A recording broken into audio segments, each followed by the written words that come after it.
This story follows a young man named Kraft, who decided to become an adventurer at the age of 16. 4 years have passed since then. During this time, working with the team made talking about the future very difficult. Despite everything, the group decided to get rid of Kraft, since they saw him as only a temporary member. One of the boys covered his face with his hand and questioned whether Kraft was even a mage. Kraft rarely used magic and seemed completely useless. Hearing this, Kraft swallowed hard. Everyone was surprised to learn that his magical seal was a fake. It turned out he only knew basic spells.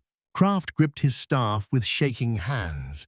The girl realized with regret that even his skills seemed lacking, and he did not show any real talent for adventure. Even though it hurt him deeply, he had to admit that the group was right this time. Once again, Kraft found himself kicked out and walked to the Adventurers Guild with tears in his eyes. The secretary saw him and already understood what had happened, so he just nodded quietly. Saying this made her uncomfortable, but she also thought he was not right for the job. This was not the first time it had happened. Kraft lost track of how many groups had kicked him out. Still, he kept trying and really wanted to become stronger. His combat spells lacked power. He struggled even with weak monsters and often needed to call for help. The boy knew only a little magic, such as creating drinking water, but it took him a lot of time. Others felt they could not rely on him. In the end, he was forced to leave, made to sign some papers, and told that he should not have come at all. Kraft silently asked for their forgiveness, unsure of what to do next. The secretary remembered the request from the Builders Guild. This was the first time he had ever heard of it. He asked what specific task was being offered. She explained that this is an unusual task because a village will be built near the border road. This requires someone who can stay there for a long time. So they decided to send Kraft away, treating him as an extra person who had no real impact on the guild. The secretary hoped he would not take offense, as she wanted to assign the job to someone less skilled in fighting. Kraft did not want to accept, but he had no other choice. The secretary was surprised by this decision, but noticed how serious the young man was. She promised to process the paperwork quickly, so he was removed not only from the group, but also from the guild. A new energy filled him inside, as this step felt like a turning point. Now, his future was tied to the craft of building, and he believed that everything would improve. Suddenly, a loud noise came from behind. Turning around, he saw a group of young men pulling a heavy load. The porters urged each other forward as they pushed through the crowd of workers filling the yard. One of them advised his friend to spend money wisely. At that moment, Kraft noticed how many people were around just as someone called out to him. The master glanced questioningly and learned that the young man had come from the Adventurers Guild to register for building a border settlement. Pleased with the new arrival, the foreman patted him on the shoulder, told the team to stay focused, and led Kraft to headquarters, expressing thanks for the support. At the Builders Guild, a calm leader greeted them and was already waiting for the new recruit. A handshake with Kraft showed admiration for a name well-suited for a future architect, along with a few friendly words of encouragement. While filling out the papers, the official noticed the word Mage listed as the profession. Kraft awkwardly admitted he knew only basic spells. The supervisor suggested that the young man might not have gone through a proper seal test and offered to find out his hidden potential. Since the boy was born with a high mana reserve, the seal could potentially unlock great abilities. In the hall, there was a priest capable of recognizing this. The assistant sighed, thinking about how much the procedure cost, but the leader reassured him that everything was already paid for. Kraft found their kindness surprising and started to suspect there might be another reason for it. Despite doubts about the seal's strength, he agreed to get tested. The chief called over the grey-bearded herald's son, who slowly stood up from his chair and walked forward. The wise old man looked closely at the young man and agreed that the heraldic seal needed to be examined. Kraft reached out his hand as San activated the artifact. Bright light filled the area, surrounding the boy in a glow that seemed to analyze him. The herald's eyes opened wide as the result truly surprised him. He jumped back and said that what he saw seemed impossible. Those around him, including Kraft, stood still, frozen with anxious surprise. An experienced priest explained that the young man's seal does not match his mana at all and is so incompatible that using it could even harm his health. The seal was completely incompatible, and realizing this made Kraft feel weak. Suddenly, a realization came that this had always been holding back his abilities. The herald, guided by the diagnostician, insisted on changing the coat of arms right away because using a harmful seal is dangerous. The problem needed a quick solution, and if the boy agreed, the craftsman could rewrite the comb right away. Kraft asked which coat of arms would fit best. The old man admitted this was an unusual situation. The most suitable crest turned out to be one with incredible power, something rarely seen even in the world of magic. Surprisingly, the ring of the Twilight Alchemist suited the boy well, a level considered worthy of gods, which none of those present had expected. The head of the guild grabbed the young man by the shoulders and happily announced him as the Twilight Alchemist, saying no one like him had been seen before. Grabbing the boy nearly knocked him off his feet.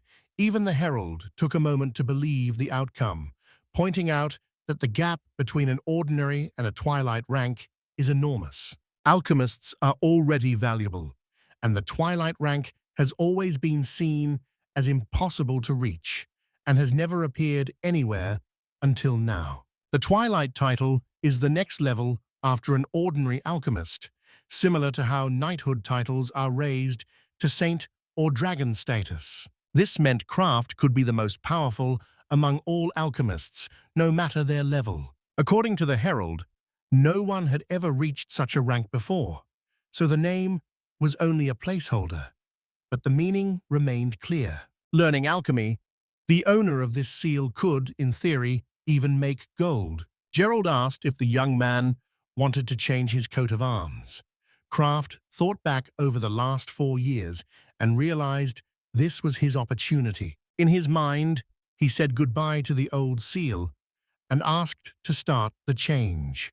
The elder raised his staff, focused his energy, and calmed the boy while reciting the transfer formula. A beam of light moved toward Kraft, officially granting him the title of Twilight Alchemist. The young man looked at the new shining mark on his palm with surprise. Pure, powerful mana, long held back, suddenly surged out and surrounded his body with a wave of unstoppable energy.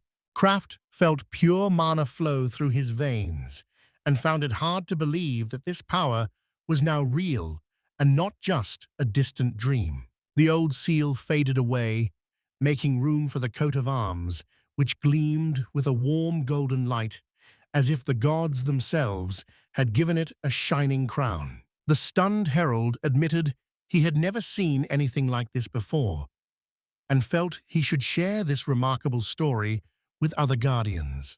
Kraft thanked him sincerely, feeling as if he had been given a new beginning, while the wise elder simply nodded, knowing it was his calling to help those who are chosen. Suddenly, a woman's voice broke the silence, filled with genuine surprise. The tiny but bold Lifa watched the lone high-ranking alchemist for the first time and could not hide her admiration. The girl was heading to the border village and greeted Kraft warmly. The young man responded with a hint of shyness. It seemed to him that she was still very young, but her confident tone showed her experience, and the presence of the alchemist gave the expedition extra assurance. It turned out that Lifa was leading the construction team, which surprised Kraft, and the guildmaster was unsure if sending such a rare specialist so far away was the right choice. Wrapping an arm around the newcomer, the young woman firmly signaled that the team would not change their route because craft was needed. The leader tried to object, but the young man blushed with shame because Lifa's delicate appearance hid her true determination. To clear up any doubts, the leader mentioned the dwarf blood in the girl's veins and her impressive age, which earned an instant sharp look from her. At the mention of the years, Lifa quickly reached for a heavy hammer. The anxious leader dropped to his knees and begged for mercy. After another round of apologies, the girl lowered her weapon while Kraft noticed how vulnerable this respected man could appear. In his mind, the young man wished the hammer would pause above him for just a moment, because watching his new partner play with the leaders made him uncomfortable. The chief's joke made Lifa even angrier, so she swung her hammer hard at the floor and smashed the boards to pieces. The wooden flooring broke apart, and the girl shrugged, fully aware that the guild would have to pay for the repairs. She firmly stated that her team would cover the expenses. No one argued, and Kraft stayed silent, choosing not to defend the manager. Though short in height, she possessed a dangerous strength. This thought made the young man shiver. Only the head's belated compliment calmed Lifa, often called Little. To change the subject, he suggested that the girl's family probably had noble blood from a border count. These words completely puzzled Kraft. Kraft had never heard of a single nobleman running a border village, but the headman chose to make an agreement with him to keep things calm for everyone. The boy felt uneasy, even though the boss promised that the Earth Gnome and the Twilight Alchemist could handle any problem. This was Kraft's first real job as an alchemist, so he promised to give it his all while Lifa gave the team strong support. The next morning, the team was ready to go. The girl shared that the wagons had been loaded faster than ever before. Almost half the guild set out on the journey, with dozens of wagons carrying equipment and supplies for anything that might be needed in unknown lands. After getting the alchemist's seal, Kraft quickly grabbed his belongings and mastered the spatial storage skill he had worked on all night.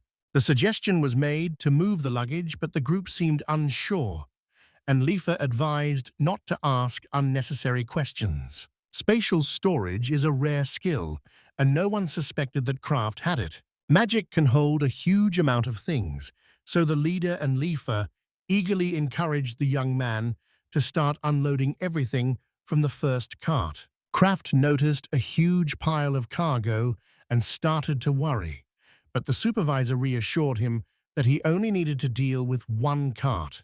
The carts were loaded with bricks and water, providing a perfect test for the space and durability of the vehicle. Summoning his courage, the young man cast the spell and directed it straight at the massive vehicle. A bright flash made the entire wagon disappear, as if it had never been there at all. Next, the weight moved back just as smoothly as he tested his control over this new strength. The manager expressed excitement, while Lifa admitted it was the first time she had seen such a powerful weave.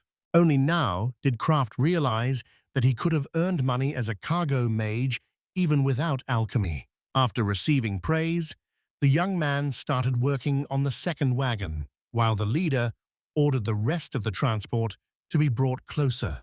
The supervisor pointed to a few more carts, and Kraft, gathering his strength, decided to explore the limits of his area.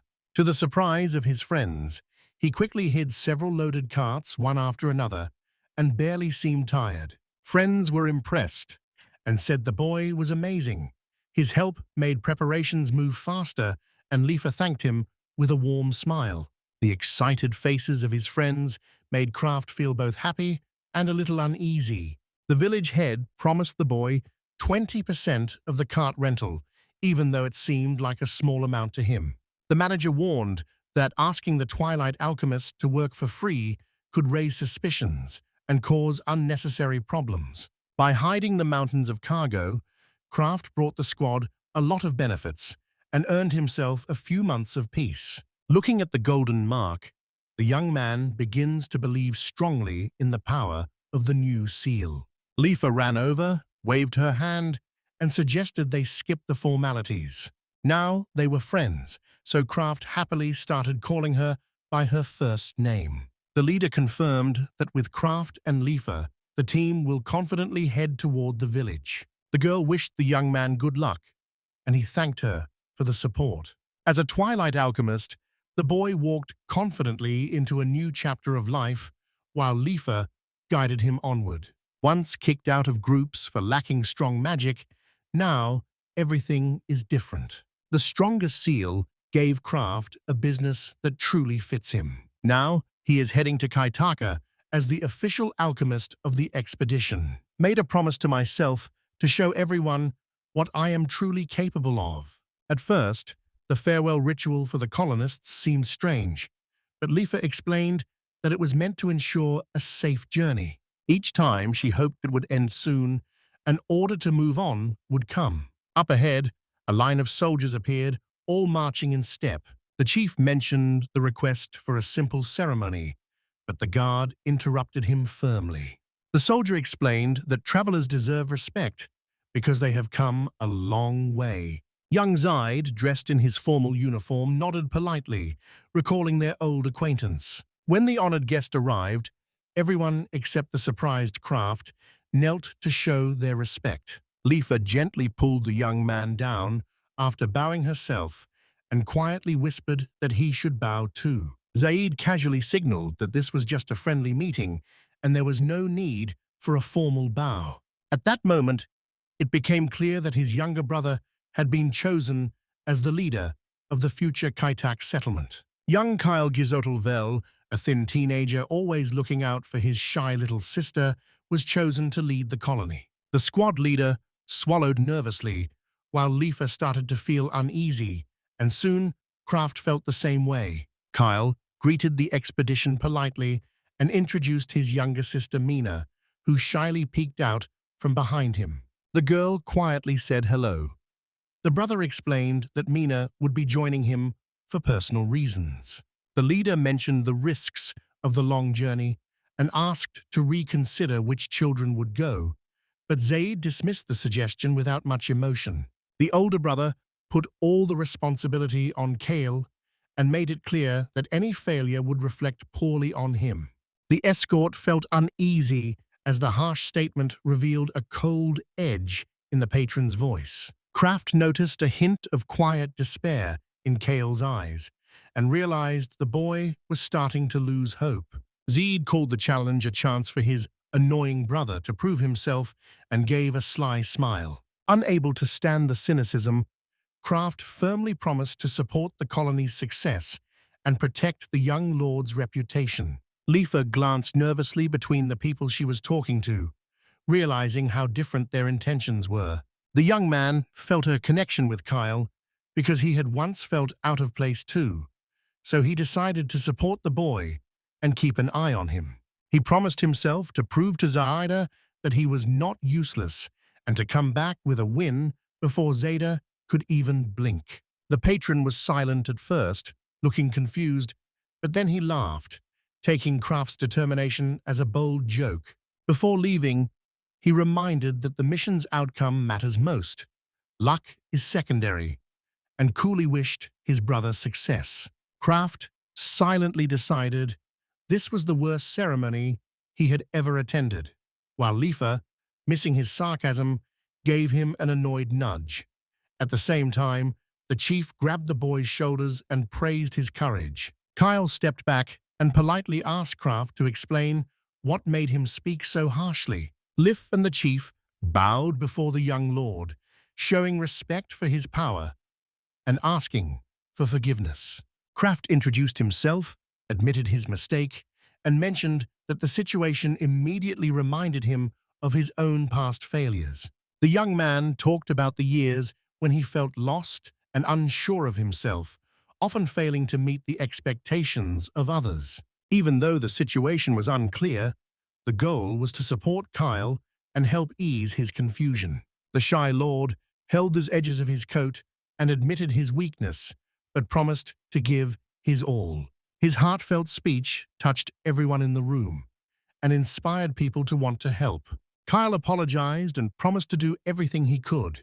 In return, he asked Kraft for support. Kraft smiled warmly as he remembered that working together always leads to success, and his friends gladly agreed to keep striving for their shared victory. People remembered that Kyle supported fair taxes and kindness, so they chose to work together as a strong team. The young man became emotional and started to cry with gratitude, while everyone around reached out to support him, like new plants growing in a spring forest. Some time passed, and the group, along with Kraft, set out from the Builders Guild, taking the forest road that was considered dangerous but shorter. After 2 days of steady marching, only a quarter of the journey was completed. Lifa and the main character led the group, regularly checking to make sure everyone kept up. The group became tired from the fast pace and asked for a short break. Despite traveling in the van, even Kyle and Mina were exhausted. Lifa agreed to take a break, even though it meant the journey would take longer. That evening, Kraft started a fire, and Lifa realized how hard it was to stick to a strict schedule. The young man remembered the endurance potion, a simple yet effective drink that can help him stay alert for longer. The main challenge was not having enough herbs because the usual recipe needed a whole bucket of plants for just one serving. With the new seal of the Twilight Alchemist, Kraft hoped he could make a good elixir, even from just a spoonful of dried healing herbs. The young man immediately started the experiment by filling a mug with water, taking a spoonful of dried herbs from the spatial storage and adding them to the mug. After gathering alchemical mana, he made a stamina elixir for the first time, which was an impressive achievement for a beginner alchemist. Thick steam rose from the bowl. Kraft hesitated, but Lifa already sensed the potion was ready and used her evaluation magic. When the girl regained consciousness, her face turned pale as she realized the young man had made the herbal brew himself. At first, it seemed like someone was playing a joke on her because the liquid looked so unusual. Lif's eyes lit up as she saw a legendary quality elixir in front of her. Kraft looked at the glass with surprise when he realized the drink's strength could last 1,000 years and give someone remarkable endurance for half a day. Lifa grabbed the boy by the shoulders and started shaking him, trying to find out how he managed to create a rare item that she wouldn't be able to make even in a year. The puzzled alchemist promised to prepare the potion for everyone tomorrow as soon as the sun rises. In the morning, Lifa and him mixed some elixir into the vegetable soup. The taste surprised everyone, and they all asked for more. Yesterday, everyone could hardly stand, but now energy filled the group, and they moved through the camp with the enthusiasm of young athletes. Even the horses had drunk from the bucket and now stood filled with energy, their good health obvious to anyone watching. Kraft handed the vial to Kyle and Mina, assuring them the drink was completely safe, but the guards stopped him. Alphard and Persia, the young lord's bodyguards, asked for an explanation about where such a powerful elixir came from. The group thought it was strange that such a strong tool appeared out of nowhere. Kyle tried to calm everyone down. The guards were moved by the owner's sincere words, but they still had doubts, so they decided to test the potion on themselves. Alphard snatched the bottle from Kraft's hands and drank it all in one gulp, then suddenly clutched his chest. Dropping to his knees, he suddenly stood up, and his body surged with energy, leaving everyone around him amazed. Power surged within him, and everyone watched in awe as strength filled the warrior. At first, Persia was worried, but soon realized there were no side effects, and the potion was both safe and effective. Alfred's eyes burned with determination. Energy coursed through him as if he could move mountains. But just then, the alarm rang out. Goblin packs approached the camp, and only Persia understood the looming danger. Without hesitation, the guard rushed forward, leaving only dust behind for his companions, and in a moment, he stood face to face with the crowd of monsters. Sharp-toothed goblins clattered their knives and wooden clubs, encouraging each other with harsh, shrill cries. Alfred struck with full force, then sliced through the air with his storm sword and finished with a powerful wolf stroke. The new abilities let him perform the most difficult moves without feeling any tiredness, which even surprised the warrior himself. The camp, energized by the elixir, was ahead of schedule, and Kraft decided to keep going, hoping to finish the plan twice as fast. The journey that was supposed to take a month took them only a week, so they stopped to make sure they had really reached their goal. Words escaped people because everything seemed so far from ordinary, and Kraft completely understood this reaction. In his opinion, this place was perfect for rebuilding a settlement because the flat land offered plenty of space for new ideas and hopes. Even though this place was now empty, travelers used to live here. Kraft learned this from Liafa and was surprised.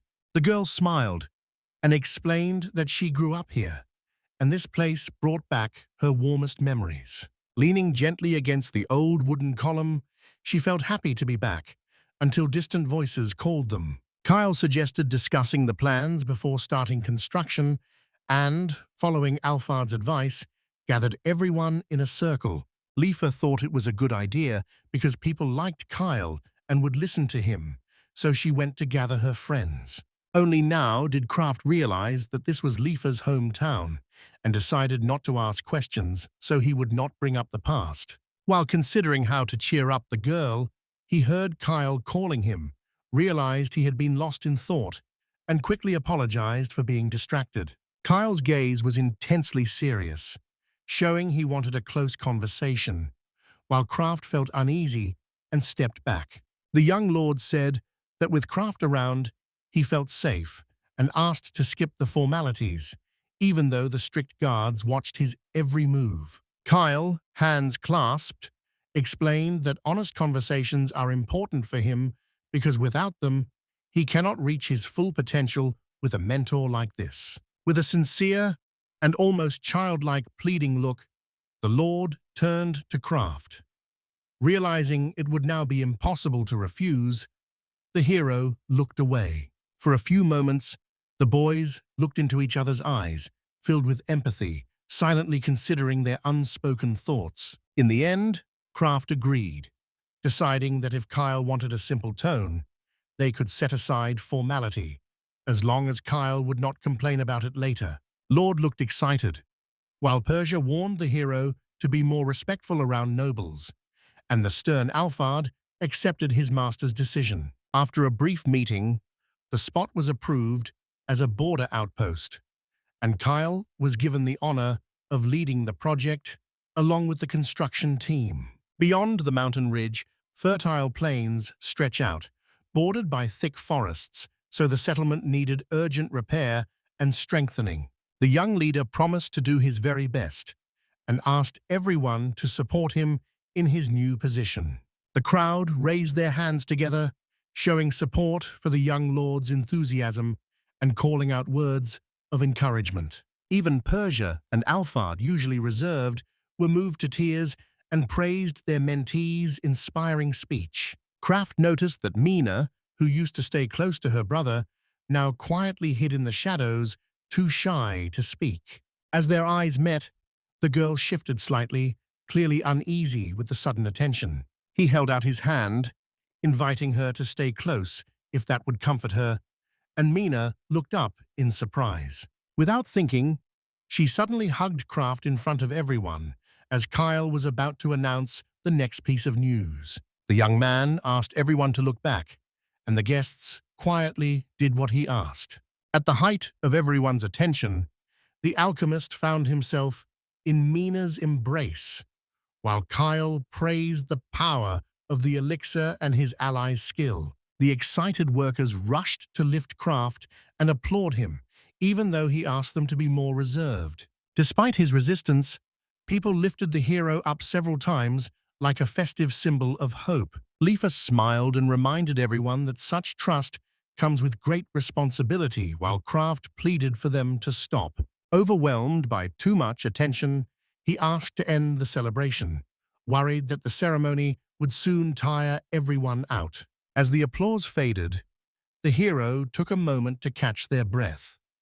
Lifa suggested getting to know each other better while working, and everyone agreed. From now on, Lifa took charge of the temporary shelters, reminding everyone to read the project guide, and the residents eagerly started working on the tasks she assigned. After saying goodbye, Lifa thanked the adventurers for escorting her and prepared a reward. They refused the money, choosing instead a bottle of endurance potion. A single drop of Kraft's elixir was worth more than gold, so he agreed to take a bottle, even though Lifa clearly did not support the idea. The young woman warned that this rare tincture needed a special flask, or its power would fade, but the others did not take her warning seriously. Kraft calmly assured everyone that the potion would stay effective for 1,000 years, even if kept in a simple pouch, which surprised everyone there. He mentioned the existence of flasks that can preserve a drink for 1 billion years, which impressed the audience, and someone joked that alchemists really do perform wonders. The adventurers gladly took the bottle, and after finishing the first part of their project, expressed sincere thanks for the generous gift. A builder pointed out a spacious house and offered Lifa and Kraft to move in. The suggestion surprised the girl, and she jumped in response. Living with Kraft did not make sense to her at first, but the man explained that this was the largest apartment available. Lifa mumbled awkwardly, and Kraft could only guess why she felt embarrassed. The young man thought that sharing a home might be uncomfortable for her. The girl quickly disagreed and asked him not to make things awkward. Kraft saw living together as normal for guildmates, but this ease only made Lifa feel more uncomfortable. Blushing, she pointed out that they would also have to share a room, which seemed a bit suspicious. The worker assured her that there would be separate rooms inside and asked the girl to remain calm. The temporary guild headquarters was located in this building, so there would be no issues with proper conduct. Relief washed over Lifa, though her cheeks still burned, as her imagination had already gone too far. Kyle showed up. The girl eased the tension by blaming the misunderstanding on an employee, then jokingly pretended to bury Kraft in the sand, which startled the Lord. To distract himself, Kyle suggested they dig a well together and quietly promised himself not to annoy the explosive Lifa again. Even though the river was nearby, going to fetch water every day still felt like a waste of time, even with the endurance elixir. Kraft agreed with the idea, knowing that having their own well would make daily life much easier. Kyle trusted in the skills of the alchemist. Lifa doubted they would find the aquifer easily, but the hero assured her that focused magic would bring a water source right beneath their feet. Lifa was surprised and asked how an ordinary alchemist could create such a powerful stream. Kraft explained that before changing his seal, he had studied water magic. Mana used to almost overflow with the symbol of the mage, but now, with the dusk seal, it can be directed without any loss. This confident confession surprised Leaf, but the young man said he had an even better way to find water. With a snap of his fingers, Kraft suggested testing the idea right then and there. Kyle and Lifa exchanged surprised glances, not expecting the alchemist to know tricks like that. Lifa suddenly remembered an ancient method used by the Orvain people, and Kraft agreed. Picking up a stone he was about to turn into a drop. With an alchemical shine, the stone turned into a clear gemstone that guides the way and begins to glow as soon as it senses an underground vein. With this kind of pendulum, finding water becomes easier even without Kraft. But there is one problem. To create a drop, a magical core is needed, so Lifa asked what was missing. Magic stones were needed, which drop from monsters, and the quality of these stones depends on the rank of the defeated monster. Getting an orc-level crystal is not easy. The guards refuse to leave Kale, and the mercenaries have already gone. Lifa suggested buying food in the city, but regular purchases would be too expensive, so Kraft decided to hunt for food himself. Suddenly, an oburaise rushed out from the bushes and warned about danger. Deep in the wilderness, a large camp of orcs was found, with over 20 of them, which seemed like a real disaster to the villagers. Lifa agreed that 20 orcs were a serious threat, but gathering ingredients was also an important part of their job. She announced she was ready to fight, but Kraft unexpectedly suggested scouting the enemy forces by himself. The girl doubted his plan because she did not trust the abilities of the former weak mage. Still, the young man stayed determined. A reminder came to Kyle that magical strength is not everything. Skills like exploring the area, identifying herbs, and handling everyday tasks can be just as valuable. Kraft always felt comfortable handling the quiet work of a scout, so he confidently took on the responsibility. Lifa sighed heavily, recognizing the young man's experience, and he asked her to look him in the eyes and trust his plan honestly. Before setting off, Kraft promised to be careful. Kyle asked him to stay safe, and Lifa warned him not to take unnecessary risks. The young man clenched his fists to show confidence, saying he could defeat the goblin without using any spells. As he pushed through the thorny undergrowth, fatigue still crept in, despite the elixir of endurance, with the soft ground beneath him and branches scratching his face. The misty forest turned out to be quite tricky. Strangers often get attacked without warning, and in the past, while searching for shorter paths, Kraft had often risked getting lost. A sudden crack behind his back made him turn around quickly. Danger was waiting behind the thick bushes, so he carefully peeked out from behind the leaves. An orc camp appeared ahead. Carcasses sizzled over campfires, while the green-skinned creatures tore meat with their hands. The alchemist counted about 20 or 30 orcs, just enough to test his new power in a real fight. For this reason, he insisted on exploring alone. He wanted to test what his alchemical magic could do, even though he still doubted himself. The serious looks from friends during the farewell made it clear that respect would have to be earned through actions, not words. In the past, escaping from danger was the only option. Now, trust in the power of the Twilight Crest brings the confidence to face challenges, with escape kept only as a backup plan. The young man stretched out his hand and used Ice Prison of the underwater depths, sending a wave of mana toward the enemy camp. Suddenly, clear blocks of ice covered the entire village and began to shine in the twilight. Kraft could hardly believe his eyes as the first real attack instantly immobilized 30 fierce orcs. Yesterday, only a few drops of water were within his reach, but now an icy masterpiece stood before him. Gratefulness filled his heart for the herald as he realized what true battle magic should be, and for a moment the young man imagined impressing the royal court. Euphoria quickly faded as a piercing cold set in. Icy frost started to cling to the clothes, drawing out warmth. Realizing the danger of freezing from his own spell, he quickly gathered the fallen magic stones and headed back. Despite the chills, the thought of a successful raid brought more warmth than any fire. Back at the camp, Kraft shared the news that the orcs had been defeated and scattered a handful of sparkling gems in front of his friends. Persia and Alfarad quickly figured out how to strengthen the defense of their new lands using the captured mana cores. The first independent mission of the Twilight Alchemist ended in triumph as the enemy was defeated. Resources were gained, and the team's trust in his abilities grew significantly. News of the victory over 33 orcs surprised everyone.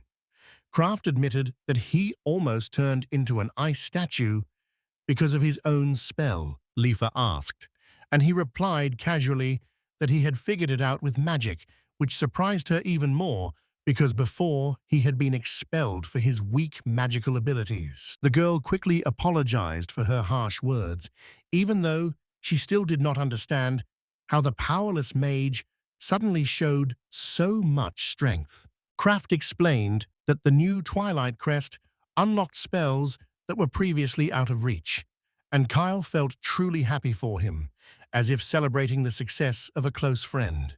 The young man looked forward to the day when everyone would see how easily he could find magic stones and realize that their lives would become richer. With this new strength, the path of an adventurer could open up again. But now he wanted to work alongside his friends and share in their victories. Kraft took a stone pendulum from his hiding place and, with a wink to Kyle, promised to find a water source just as good as the ones in the orc dwellings. The explanation was simple. The drop lights up when it senses an underground vein, so the task is to walk and listen for the gemstones flicker. After just a few steps, the pendulum burst into bright light, and the alchemist confidently pointed to the exact spot for the new well with his shovel. The workers dug into the ground with determination, but Lifa took the spade from Kraft and told him to rest after his night's efforts.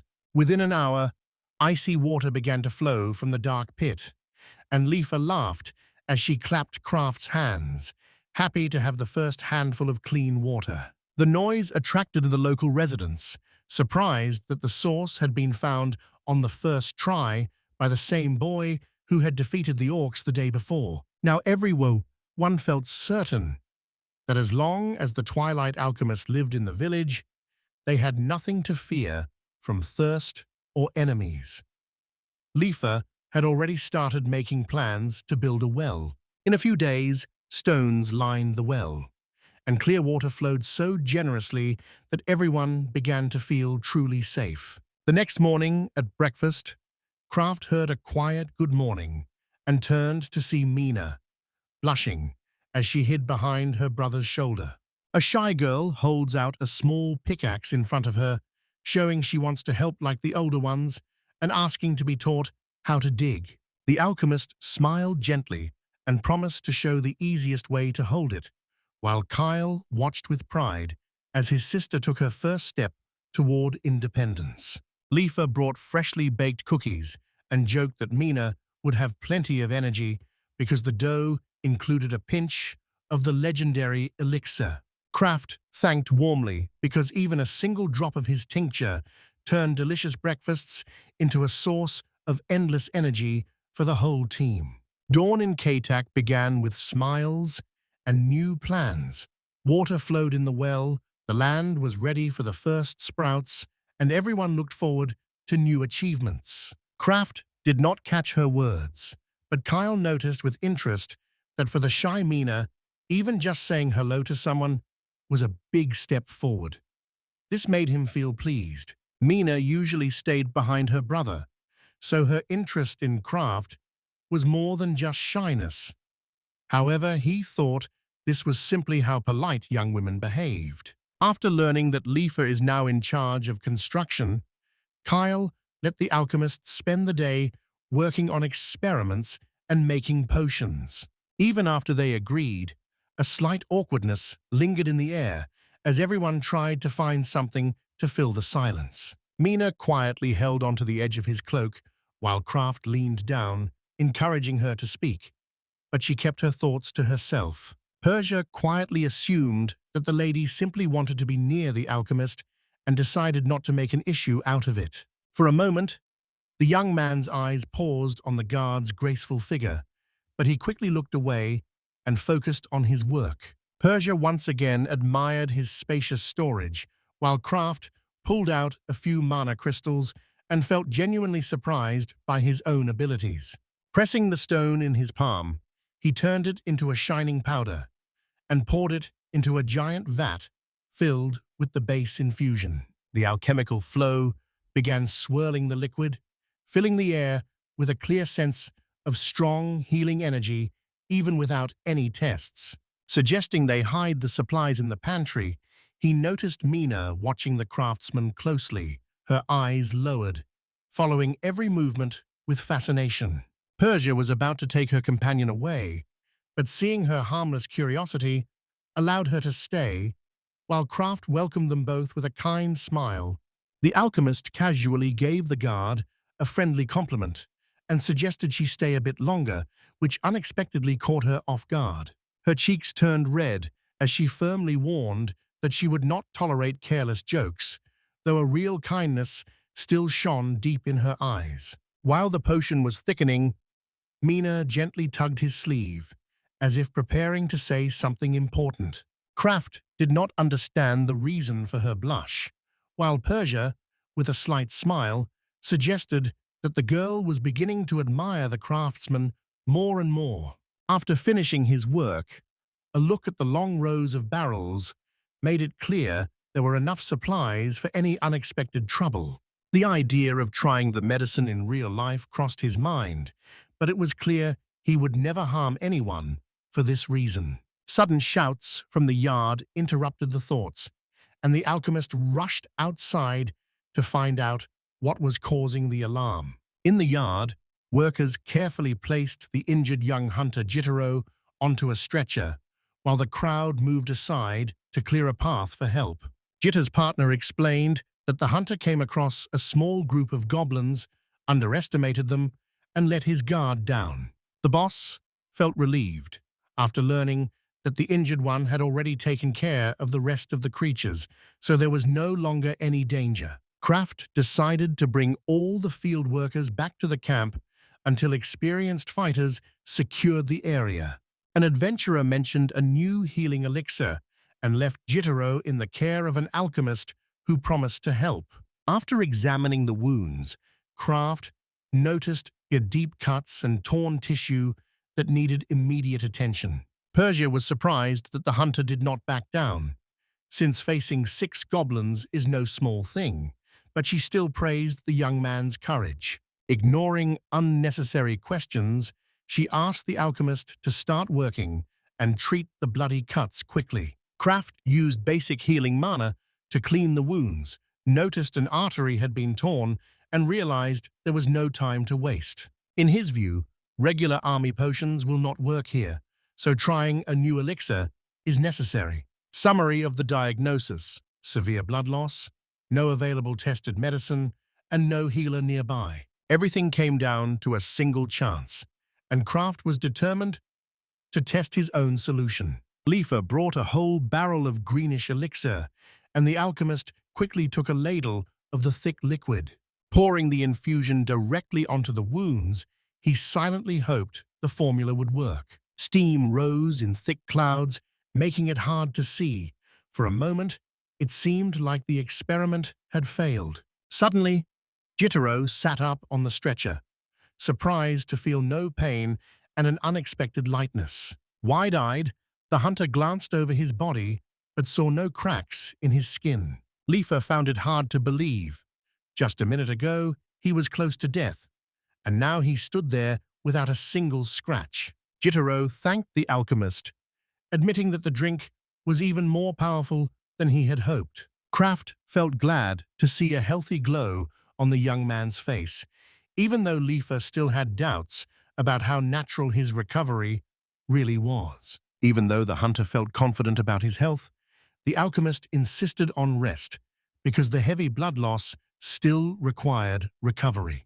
Kraft checked the pulse and the color of the mucous membranes, surprised to see that the tincture restored blood flow almost instantly. After examining Jitterro, he instructed him to stay in bed until dawn to watch for any possible complications. Within a minute, the young man was eager to get to work in the field, but strict Persia reminded him to stay careful and disciplined.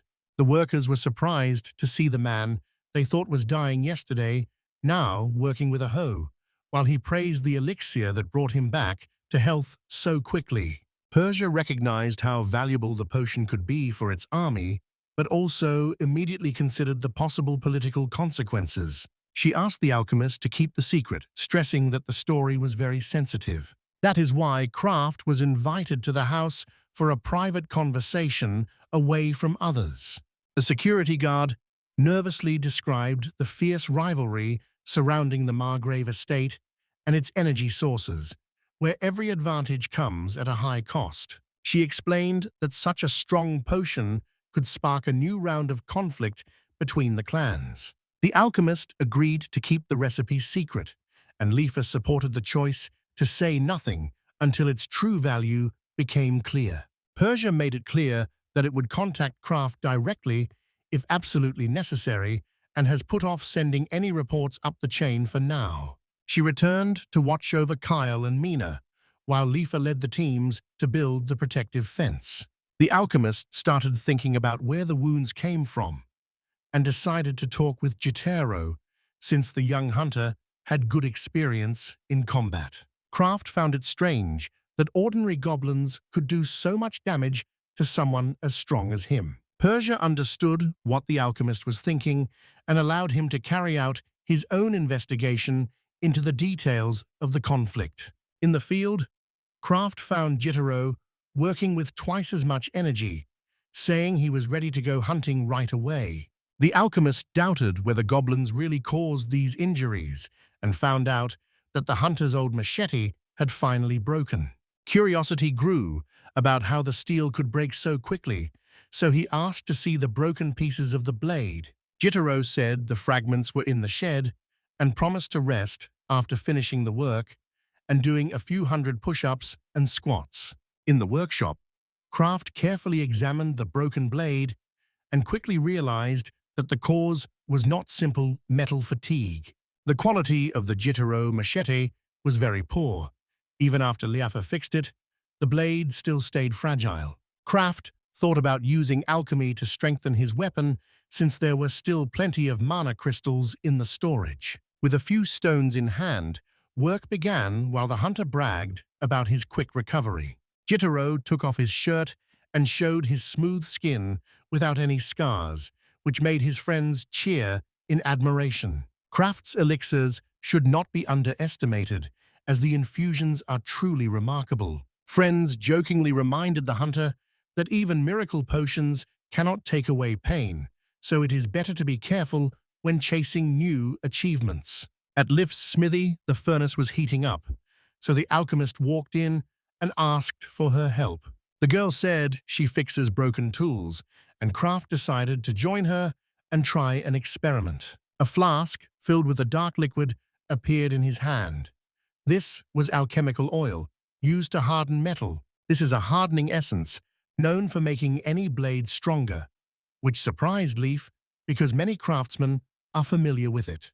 She explained that ordinary blacksmiths can only dream of having a component like this, since it is made exclusively by alchemists. Hearing this, Kraft felt happy because he realized he had created a truly rare material. Lifa explained that the effectiveness of the oil also depends on the master's seal. Using monocrystals gives the best results. The alchemist admitted he does not know much about blacksmithing, so he will watch the guild leader work with interest, even if it is a small guild.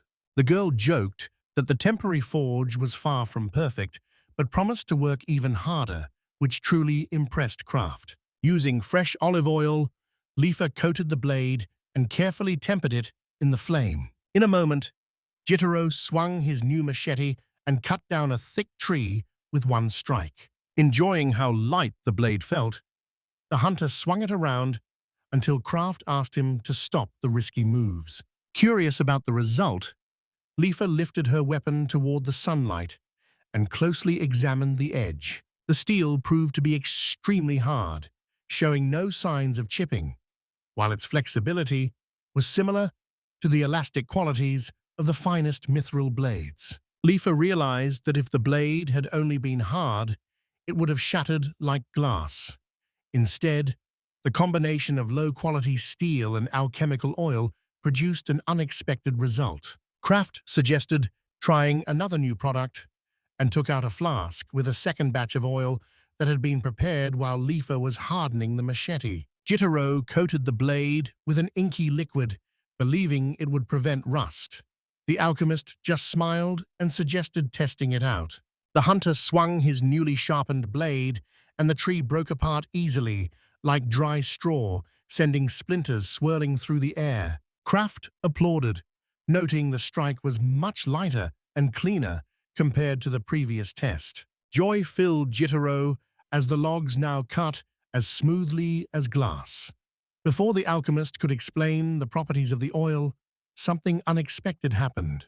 Without realizing his own strength, the young hunter swung and brought down an entire tree, not even noticing, as the blade sliced through the trunk. For a few seconds, everyone stood still, watching the fallen giant, before letting out a loud breath. While the boys laughed at their own luck, Lifa realized that they were no longer holding just a machete, but a real weapon that needed strict handling. A suspicion arose that this was the legendary olive of sharpness. Kraft confirmed this guess and admitted that too much cheerfulness could be risky. The head blacksmith gave a serious warning that there was no room for jokes, because any mistake could cause serious injuries. The alchemist apologized quietly. Jitterro dreamed excitedly about new adventures, but Lifa made him promise to be extra careful and avoid flashy sword fights. Even though she asked him not to, the boy had already rushed off to show off the sword. The workers were amazed by how shiny the blade was and how easily it cut through logs. A woodcutter took a swing and almost lost his balance. Lifa covered her face with her hands, insisting the dangerous swinging should stop right away. Kraft explained that the effect usually lasts a full day with regular use and about half a day during heavy chopping. Using the oil on all the village tools will use up the bottle in a week. The alchemist promised there are enough crystals in storage. However, Lifa pointed out that to continue these experiments, they would have to start hunting monsters seriously to find new stones. She made Kraft and Jitterro promise not to start any dangerous tests without warning, then gave Alphard a stern look while holding the sword. The next morning, the alchemist woke up exhausted from working through the night. With dark circles under his eyes, he went to the well to wash his face. Full of impatience, he decided to take a walk to get some fresh air and think about how to finish the batch of new elixirs and oils. Looking to cool off, Kraft walked slowly down the street and suddenly heard muffled groans coming from Kyle's room. Carefully peering through the crack, he saw the boy trembling in a feverish sleep, sweat covering his face as his hands clutched the blanket tightly. The moment filled the hero with a troubling sense of unease. Realizing that action was needed, Kraft quietly called the young lord over, hoping to calm him down. Suddenly, a warm hand rested on his shoulder. It was Persia, who signaled him not to wake the sleeping person. With a heavy heart, she explained that these kinds of attacks are a regular part of Kyle's daily struggle. The elixir of endurance gives him a few hours of relief, but once it wears off, the fever returns to his body. Kraft realized the situation was serious. The boy's body is too fragile, and each attack leaves him completely drained. Persia shared that doctors suspect a heart defect, but there is still no clear diagnosis, so all that can be done now is to provide care and protection. She admitted with regret that all she could offer was her effort and loyalty, which clearly would not be enough to change the situation. The request reached the alchemist quietly, and Kraft immediately promised to do everything possible for Kyle. Taking it as a personal challenge, he set his mind on creating a special herbal brew that could help strengthen a weakened heart. The young lord had become almost like a brother to him, so turning back was not an option. Digging into an old herbal book, the hero discovered that the required plants only grow in dangerous swamps. The reason these medicines are so rare and expensive is because gathering the ingredients is nearly impossible. The nearest swamps were marked close by on the map, so Kraft set off to explore. Reaching the edge of the forest, the sight of writhing snakes tangled among tough sedges appeared before him. Magic that sharpens vision made it possible to spot the predators without getting too close. Among them stood 7-headed Hydras, rulers of the swamp, patrolling the area like living towers. The alchemist realized it was impossible to pick the desired herbs without being seen, because each Hydra watched over a large part of the swamp. Back in the village, Kraft met Lifa and explained he had gone to gather herbs for a new elixir, but could not collect them in the swamps he needed. Plants only grow in the swamps ruled by terrifying Hydras, and the hero still does not understand why this is the case. During lunch, he pointed out that these creatures can see too much at once, and it is impossible to defeat them with a single blow. Lifa's face grew tense with worry. The hero noticed her nervousness. Hydras usually live in swamps, but the girl apologized for being too emotional. She mentioned that there used to be a dwarf settlement here, which was destroyed, supposedly because of the activity of Hydras. Clenching her fists, Lifa said that everything is much more complicated than it looks at first. The main cause of the destruction was a wave of attacks by top predators. Kraft was surprised because Hydras hardly ever leave the swamps, so an attack by a whole group was unusual. The girl struggled to hide her emotions as she admitted that monsters still appear in the area. The hero listened with understanding and showed real sympathy for her pain. Despite the danger, the plan was to gather herbs again, but this time with as few people as possible to avoid starting a fight. Lifa quickly grabbed his clothes and said she would go with him, promising not to push herself too hard. Kraft asked her to be careful, but she just smiled and reminded him that he used to be an adventurer himself. She confirmed she would follow instructions completely, and the hero responded with a smile. After that, they decided to gather the rest of the team for a small expedition. In the workers' house, Kraft explained the purpose of the trip, leaving out Kyle's illness and stressing that only volunteers were needed. Persia stood quietly to the side, lost in thought, while the others hesitated to raise their hands. In the end, she agreed, and Alfred was surprised at first, but then accepted the responsibility of looking after the children while she was away.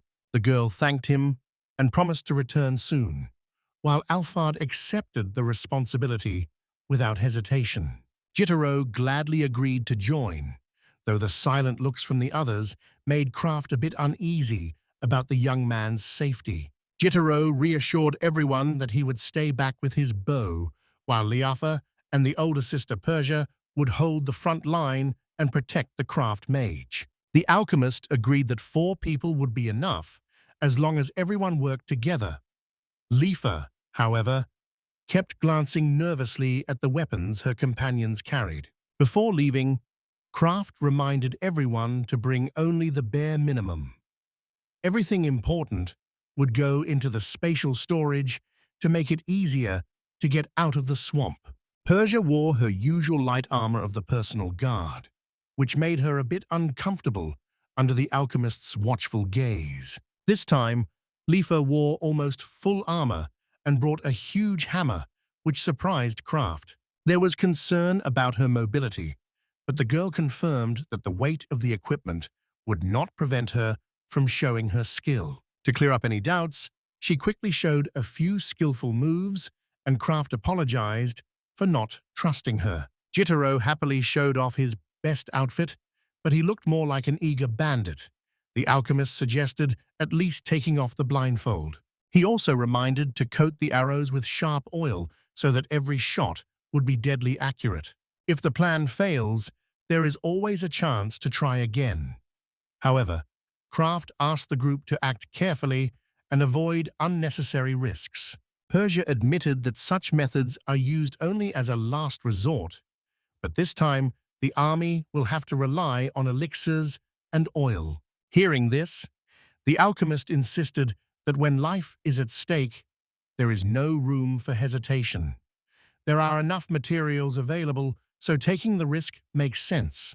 The words gave the guard more confidence, and for the first time, she gave Kraft a genuine smile, showing she could be trusted.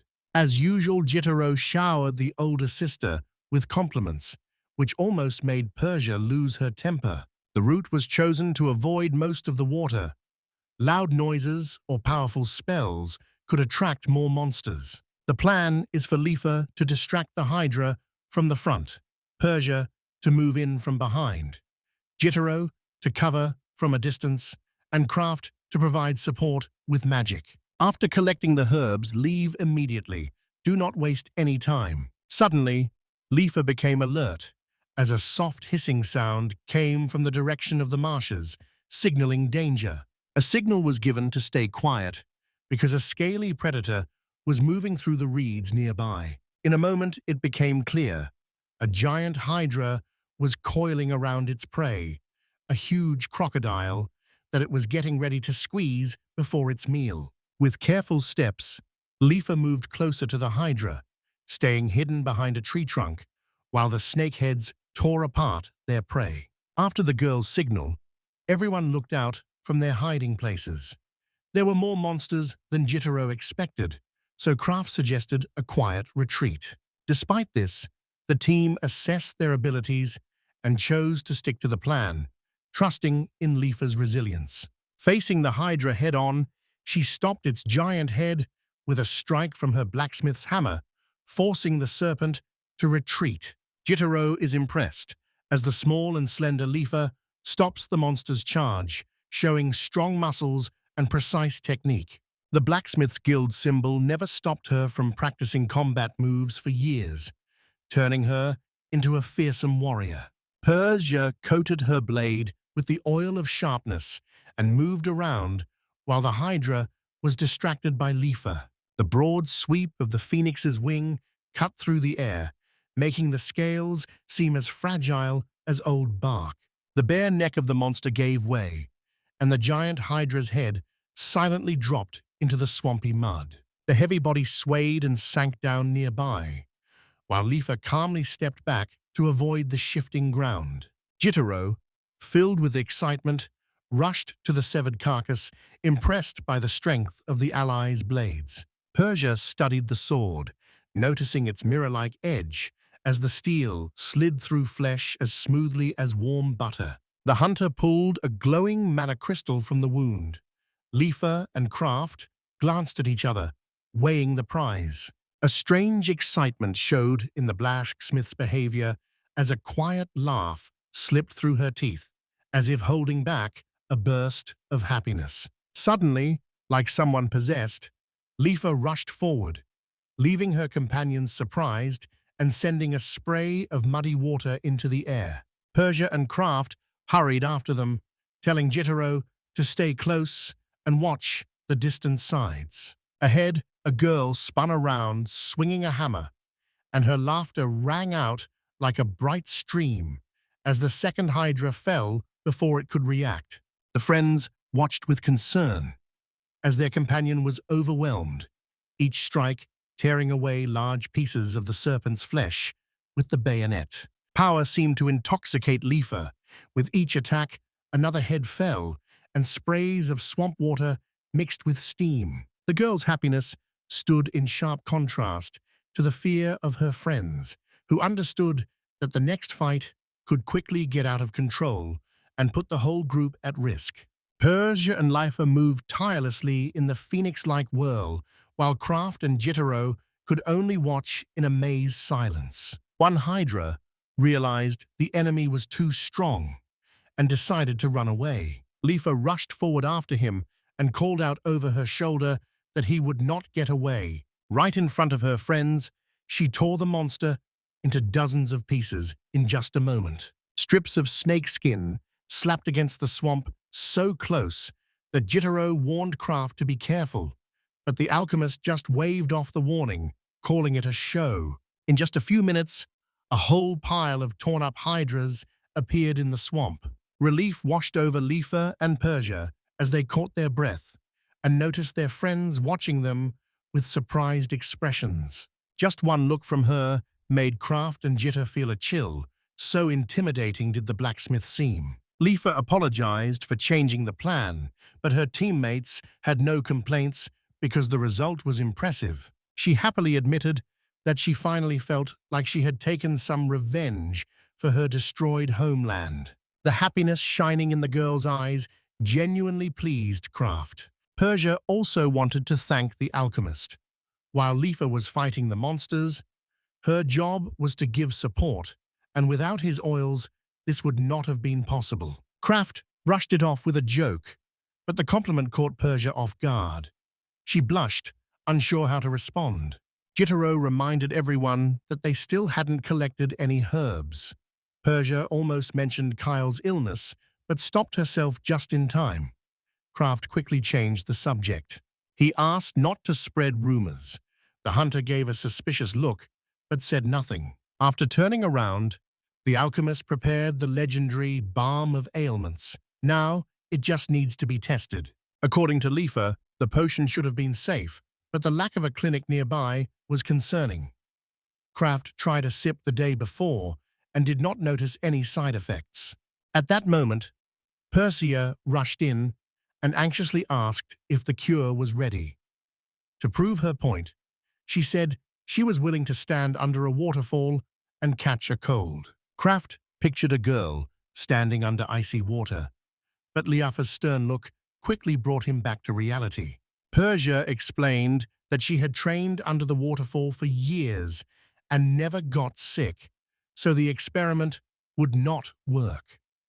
The alchemist insisted they needed a different volunteer, clearly frustrated. At that moment, a young messenger called Persia to see Kale. The moment took everyone by surprise, and silence fell as all eyes turned to the smiling Kyle. Several bottles on the table caught his attention, and he reached out with interest while Persia, sounding worried, called for the young lord. Kyle quickly realized that the new infusions were prepared especially for him. Kraft confirmed that these were healing elixirs, and the boy thanked the alchemist sincerely for his care. Without waiting for permission, Kyle grabbed a vial and drank it right away. The people there were shocked by such boldness, but the boy just breathed a sigh of relief. Everyone tried to stop him because the potion had not yet been tested, even though estimates showed it was safe. The young lord said with confidence that he trusts in faith and courage, so he does not fear taking risks. A few minutes later, he announced with excitement that he felt much better. Joy brought tears to the eyes of Perseus and Alphard. Lifa noticed that Kraft did not share everyone else's excitement and quietly headed for the exit.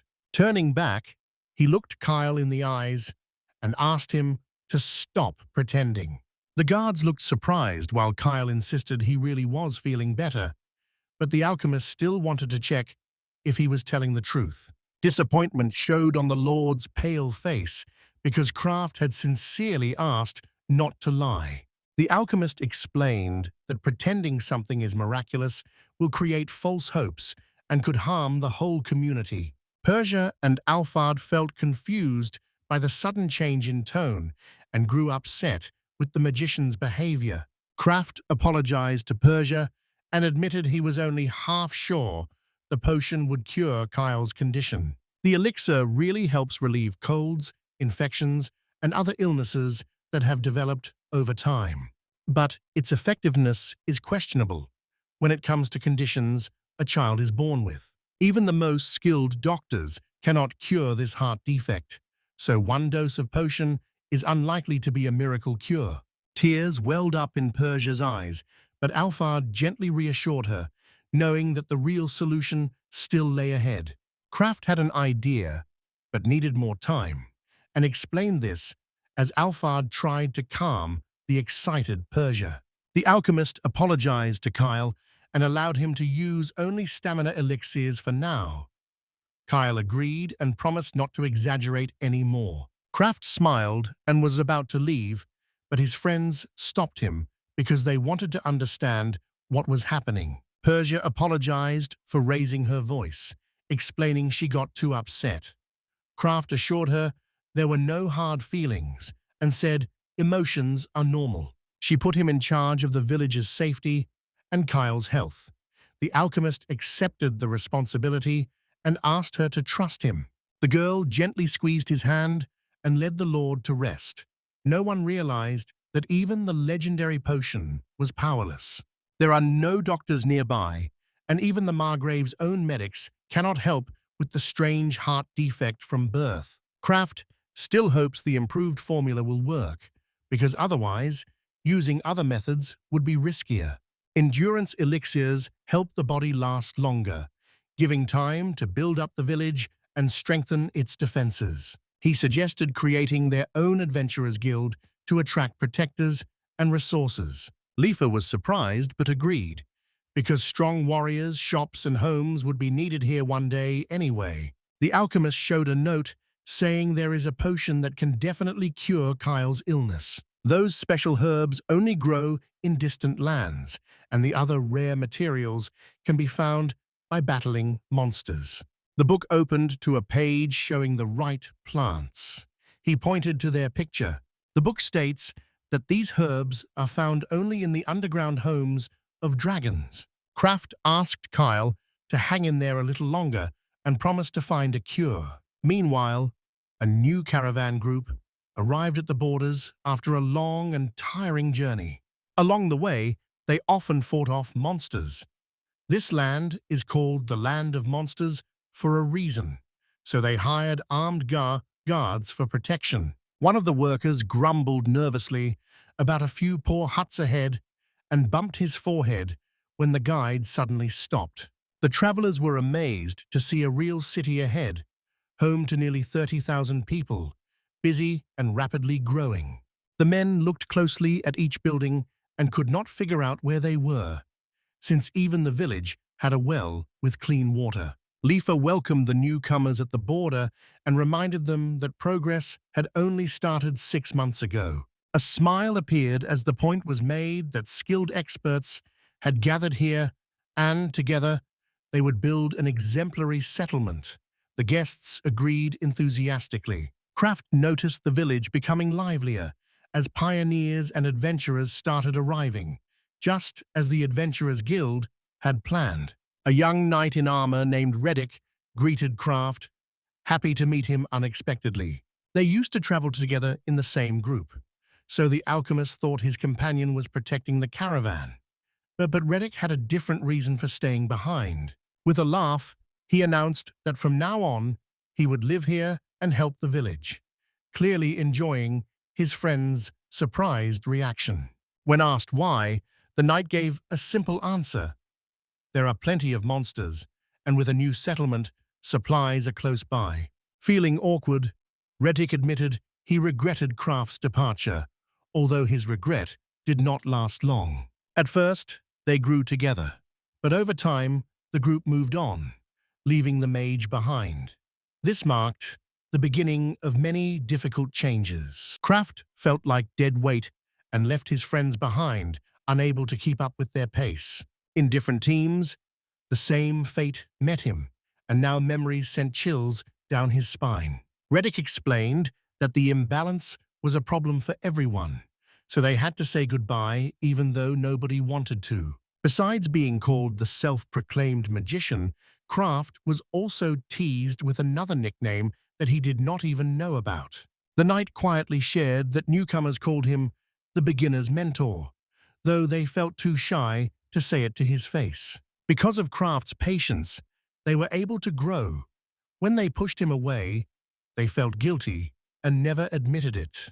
The alchemist remembered their shared journeys and started to realize what was happening behind the scenes of those decisions. It was hard to believe, but the looks on his old friends' faces showed they really felt uncomfortable. Kraft thought he hadn't achieved anything as an adventurer, but he realized there are people who appreciate his contribution. Looking at his friend, Redic wondered how many stories were still left untold and thought that maybe it was time to write them together.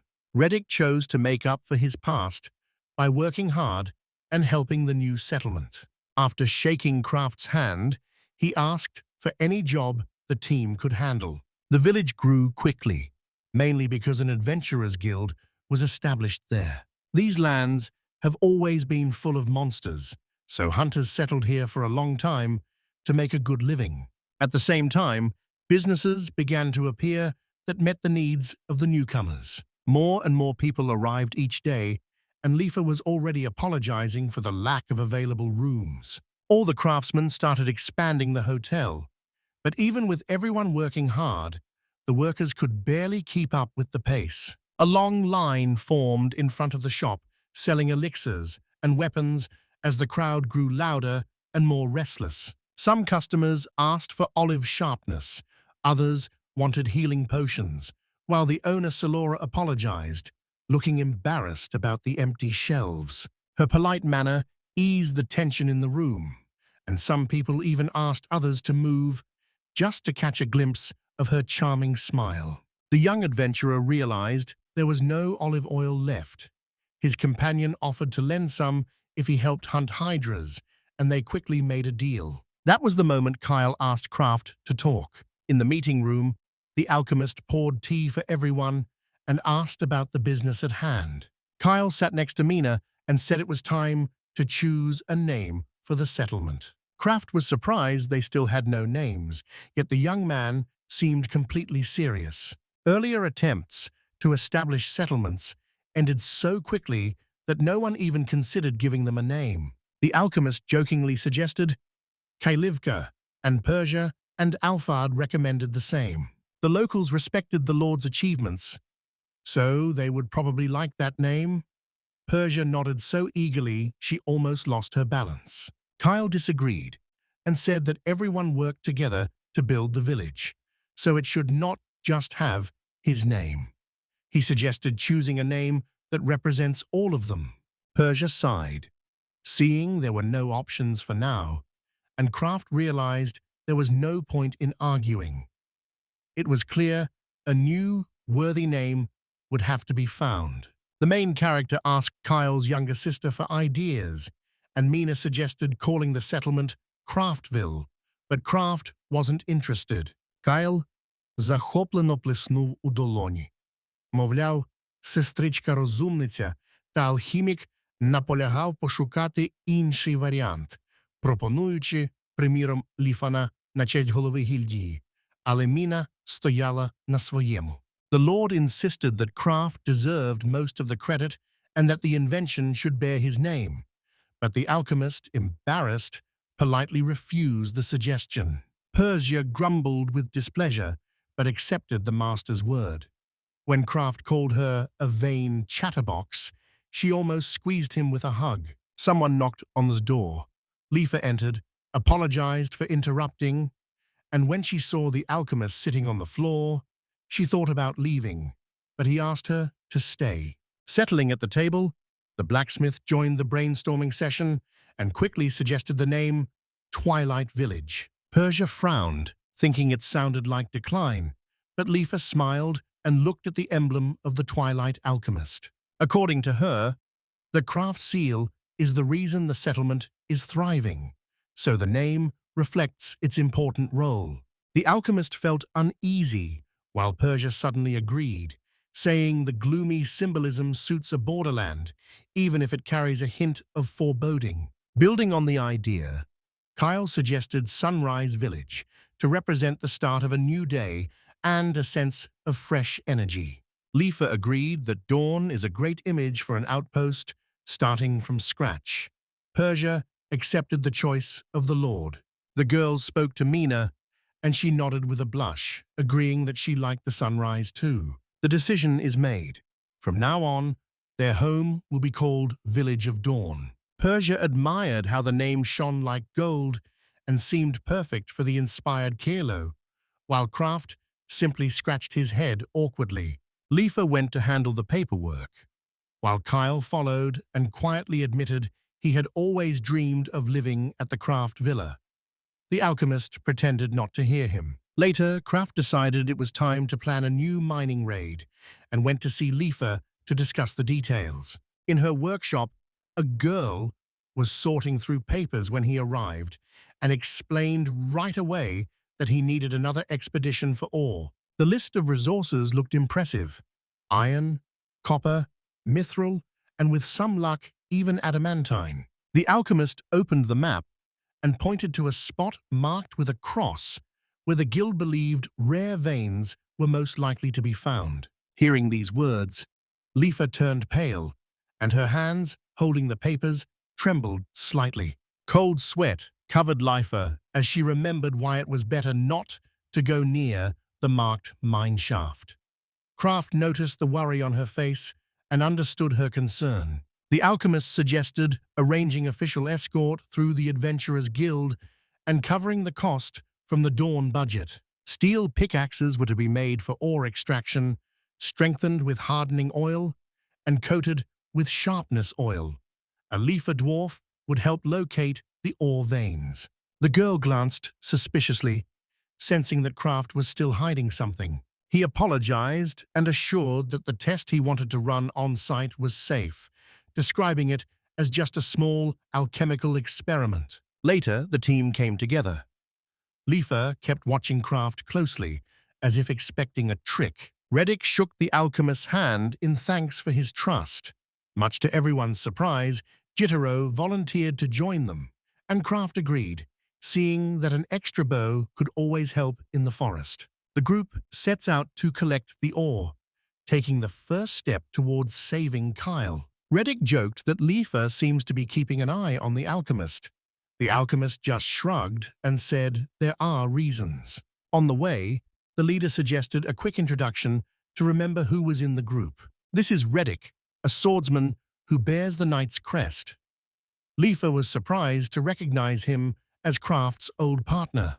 Next, Sol was introduced as a tough ranger with a piercing gaze. She quietly apologized for her intense eyes and gave a brief nod. Redic joked that her personality was tough as steel, and Sol gave him an annoyed look. Kraft smiled, remembering how long it had been since they had gone on a raid together. In the past, the alchemist felt some affection for Sol, but Redic was always one step ahead, and Kraft realized that the girl's feelings were for the swordsman. Salt smiled a bit shyly, shook Kraft's hand, and said she looked forward to working together. Redic went on. The thin Bifal is a priest and a healer. The man in black clothes is the Mage Mess, while the giant, with an axe, is the warrior Graham. Everyone nodded to show they were ready, as Kraft quickly noted their roles in his mind. The team got ready and set out toward the marked ridge, hoping to find rare metals, face dangers, and maybe discover a cure for the young lord. Priest Bipala greeted Kraft with a warm handshake, and their introduction felt friendly.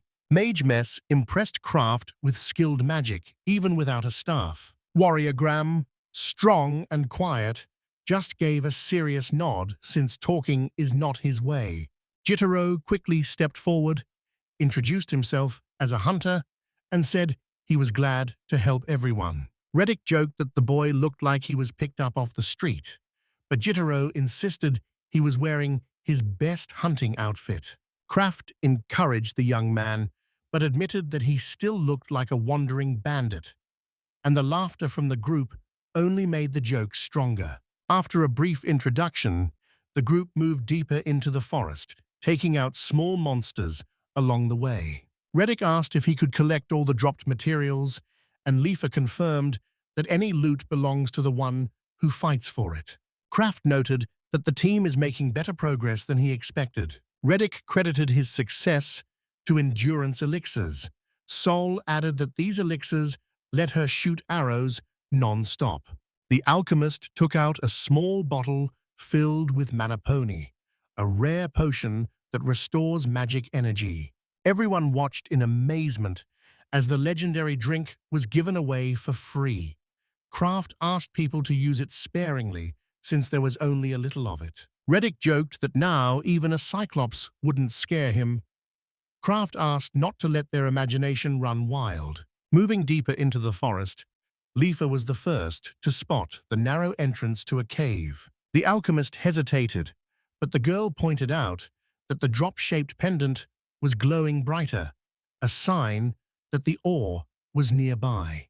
Kraft and Mess created orbs of light that lit up the damp walls of the passage. The group started moving forward carefully, following Lifa. At first, the caves seemed empty, but the narrow passages made everyone walk close together. Drops fell from the ceiling while lizards scurried along the walls. Sol asked Redic not to push, and he apologized. Guided by her sharp dwarven vision and the light from the drop, Lifa confidently led the group into the darkness, where the long-sought veins waited beneath the stone heart of the earth. Lifa checked the ground beneath her feet with care, while Kraft felt reassured, knowing he could rely on her. He simply hoped this cave would not turn out to be a dungeon. Redic felt calm, knowing there was no strange energy here. This was just an ordinary cave, not a real underground lair. Underground dungeons are home to powerful monsters, but they also hide the most valuable artifacts. Treasure hunters often dreamed of exploring these dangerous places. As they moved deeper, the cave grew wider, but Redic suddenly stopped everyone. Kraft also sensed that something ahead was wrong. On their left stood 3 stone lizards that Kraft had not noticed before. They were large and had skin as tough as a bull's. Redic quickly gave orders. Graham leads the front, Sol covers the rear, and the rest support the raiders. Graham raised his shield to block the attack. Lizard charged forward with its mouth wide open. The blow to the shield was so powerful that the creature was knocked backward, scraping across the stone floor. Sol pulled back the bowstring and released it, thinking that although they are strong, they are still just lizards. Now it was time to see how they would handle her arrows. Sharp-tipped arrows coated with oil gleamed as she aimed directly at the head of the largest one. The arrow pierced right through the monster's skull as easily as passing through glass. Redic enthusiastically said that everyone is doing great. Sol agreed, saying these monsters are not a problem for them. Together with Graham, the two pressed on with their task, taking down the monsters without hesitation. After a few more hits, all the lizards collapsed on the ground, powerless. Sol decided it was over and turned to Redic. He looked over the bodies and agreed the fight was finished. It was time to quickly gather the materials and move on. Kraft watched from the side and smiled, seeing the team working together smoothly. In the past, with a different coat of arms, traveling alongside them was about trying to learn at least something. The adventurous life now felt like a memory from a different time. Redic smiled and said the lizards were not much of a problem. Kraft replied that without him, the newcomers would have run away a long time ago. Redic laughed and mentioned that the sharp oil also played its part, and it should not be underestimated. Sol's arrows hit their targets fiercely, but Graham's axe cut through the lizard's armored skin as easily as a kitchen knife slices butter. Kraft quietly agreed. Redic was right. The new coat of arms really had changed him. Still, the swordsman warned that having a coat of arms alone is not a reason to let your guard down. One day, he plans to personally test the skills of the Twilight Alchemist. Going deeper, Lifa noticed the rock changing. Among the mountain fragments, there were specks of pale metal. Guided by intuition, she sensed there might be Mithril nearby. Surprising Redic, who was already dreaming of armor made from this remarkable metal. The ore vein was not rich, so the girl suggested going deeper into the mine. Kraft agreed right away. After a short walk, the glowing droplet became brighter. Lifa signaled the group to stop as a large hall appeared ahead. She was the first to move forward, calling the others to come and look at the discovery. The smith's eyes glowed as the massive chamber walls were covered in crystal spires. Lifa hurried to the nearest boulder while Kraft looked around, unable to hide his surprise. Everyone, including Redic, walked among the glowing pillars, with their mouths open as dreams of Mithril started to feel real. The alchemist praised the blacksmith for her excellent work, and Lifa was already imagining what she could create from this treasure. A sudden tremor shook the ship as a giant eye flashed in the darkness. Redic called out to Lifa to run. A loud roar came from the dark as a giant with sharp teeth rushed straight at the girl. In an instant, the Cyclops, muscular and holding a massive club, stood dangerously close. The monster waited in the shadows of the hall, hidden as it watched for its prey. Its single eye glowed with hunger. The creature raised its stick, preparing to bring it down on the tiny blacksmith. Redic moved quickly, used his shield to protect Lifa, and pushed her back, telling her to retreat. Looking back, he called Graham to hold the front line, while Sol and Lifa moved to a safe distance. Mage Mess started casting a battle spell, while Biful prepared a supporting prayer. The fight with the Cave Lord had begun. Everyone lined up, and Redic shouted, "Attack!" Graham swung his giant axe, but the blade just slid over the Cyclops' skin as if it were covered in horn armor. Kraft realized in shock that the strike had done no harm. The one-eyed giant dodged and struck back, swinging his heavy club at the group and forcing everyone to jump away. Graham lifted his shield, but the force of the blow was enough to knock him back like a doll, sending him onto the rocky floor. Redic rushed toward his friend, but Kraft stopped him by placing a hand on his shoulder and said, "I can handle this."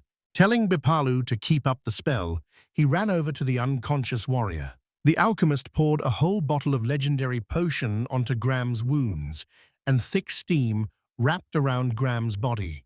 In seconds, the cuts disappeared. The warrior got up, moved his arms, and looked at the healer in surprise. Gripping his shield tightly, he charged back into the fight, while Redic, watching amazed, said that Kraft's potions truly worked wonders. The Cyclops turned out to be surprisingly quick. The swordsman shouted, "Salt and the Eye are our targets." The ranger healed, but the monster moved too fast to aim at it. Redic tried to cut the tendon in his leg, but the Cyclops quickly jumped back, almost as if mocking the people. The mace whistled through the air again, as the fight turned one-sided. Doubt crossed Kraft's mind as he quickly ran through his spells. Fire and wind were too risky in a closed cave, and he was not skilled enough with earth magic yet. So, raising the arm with the coat of arms, a decision to take the risk followed. The others turned around as tiny ice crystals began to form around Kraft, quickly coming together into a sharp, faceted spear. The icy wolf fang shot forward with a whistle and pierced the Cyclops' chest before it could react. The monster froze in place. An icy spike was stuck in its wound, and a layer of ice quickly spread around it. The team froze in surprise because this kind of magic from Kraft was something they had never seen before. Redic raised his sword and called out for Sol to take aim and for Graham to provide cover. Together with the soldier, he moved quickly to avoid a powerful blow, while the ranger pulled back her bow, ready to finish the fight. Dodging quickly, Redic sliced the Cyclops' muscular arm with the storm blade, then followed up with Wolf's hot strikes. Together with Sol, they jumped onto the monster's back and performed the shared cliff split, while the ranger found the perfect angle and released an arrow straight into the Cyclops. Froze, then started to fall. Redic told everyone to step back. The icy remains of the giant crashed loudly to the ground. For a few seconds, the group stared in uncertainty at the fallen enemy before realizing victory belonged to them. Redic grabbed Kraft by the shoulders and said, "We did it." Graham smiled too, though he muttered something under his breath. Jitterro was glad they had managed to defeat such a monster, while Lifa jumped up with excitement, amazed by their strength. Bipal also praised the team with enthusiasm. Kraft replied modestly, saying it was thanks to the team's coordination, but Sol disagreed and said that without his ice spear, they would have struggled with the brute for much longer. Redic nodded and asked what kind of new magic this was, since, as soon as he looked away, the alchemist had performed a trick he had never seen before. Sol said seriously that Kraft's attack was the turning point, and they just finished off the frozen target. The alchemist joked with relief that his so-called useless magic had finally come in handy. Lifa announced that it was now safe to start working with the ore, and Redic agreed, because that was the reason they had come. While the soldiers gathered valuable materials from the carcass, Kraft and Leifer talked together. The prize was in sight. Graham licked his lips, thinking about armor made from Cyclops skin, while Bipal covered his nose to block the strong smell of blood. Leifer signaled to Kraft, holding her pickaxe ready, eager to collect as much mithril and other ores as possible. After a while, the blacksmith filled 4 barrels with ore but still wanted more. Breaking through the inner wall was difficult, because a regular pickaxe could not cut through the rock. Kraft suggested trying a secret weapon and took out a strange metal cylinder. Leifer frowned. "What is that?" "An alchemical explosive charge with controlled mana detonation," he explained. The girl told him to stop, saying it was too dangerous. Kraft smiled and explained that as long as the core stone was untouched, they were safe. Leifer sighed and admitted her concern was not for herself, but for the cave. Leifer stopped him with concern and reminded him that the invention had never been tested, but Kraft calmly assured her that it was completely safe. The girl insisted that everyone move behind the rocky ledge. In contrast, Jitterro could hardly contain his impatience, jumping in place, while Kraft kept saying there was nothing to worry about. Redic was surprised by such worry, since the alchemist had performed miracles before, but Leifer assured him that he had not yet seen the alchemist's reckless side. She asked everyone to remember her words. Meanwhile, Kraft gathered the group and promised that the charge would be as strong as a firecracker. Placing the cylinder into the narrow crack, he began the countdown and smiled at the worried faces of the blacksmiths. The team instinctively covered their ears, bracing for the explosion. The word "one" was spoken, and a thunderous explosion shook the cave, echoing through its depths. A wave of force lifted dust into the air. Leifer and Sol closed their eyes, and small stones rattled against their helmets. Several people nearby were thrown back. The blacksmith's wife just groaned and said that she had warned them. Kraft stood up, coughing, and saw Leifer, angry and covered in soot. From her look, it was clear that an apology would not be enough. A sense of relief came over him as he realized he had not tested the device on the Cyclops, because only icy dust would have remained of the creature. The girl raised her hand threateningly, but Kraft defended himself by saying, "At least now, the rock is easier to break." Leifer sighed and noted that when charges are placed in drilled holes, the explosion stays controlled. "Let's call this a blast drill." The alchemist quickly called her a genius, but the blacksmith cut him off with a stern look and said, "Stop joking." Kraft's heart pounded hard, but he just nodded quietly. The rest of the team shared their own concerns as well, giving the alchemist a 2-hour talk about being careful. At dawn, feeling a bit embarrassed but unharmed, they started their journey home. News of their victory over the Cyclops had already reached the village. Joy spread as children gathered happily around the mithril barrels, treating them like a festive prize. In the middle of the loud commotion, Kraft and the squad felt like real heroes of the frontier. At the gates, Kyle and Mina met them. The Lord warmly welcomed his wife from the expedition, while the alchemist awkwardly tried to explain where the angry blacksmith had gone. Traveling merchants in the village were stunned when they heard the team had actually found Mithril. They surrounded Leifer, each trying to offer an advance payment. Before the girl could say anything, people were already bombarding her with questions about what she was selling. Some tried to negotiate the price, while others immediately offered her money. Kyle quickly saw that the merchants would do anything to get the rare metal. He suggested waiting to report until Leifer arrived. The hero agreed and sat next to Kayla, the quiet younger sister. She usually sat with her brother, but today she had moved away. Kraft felt surprised because the girl did not look him in the eyes. Her behavior made no sense to him. Leifer entered the room looking disheveled, apologized for being late, and began her presentation even though she seemed tired. She explained that she had barely escaped from the trader's grasp. Craft noticed her hair was messy, but she quickly fixed it.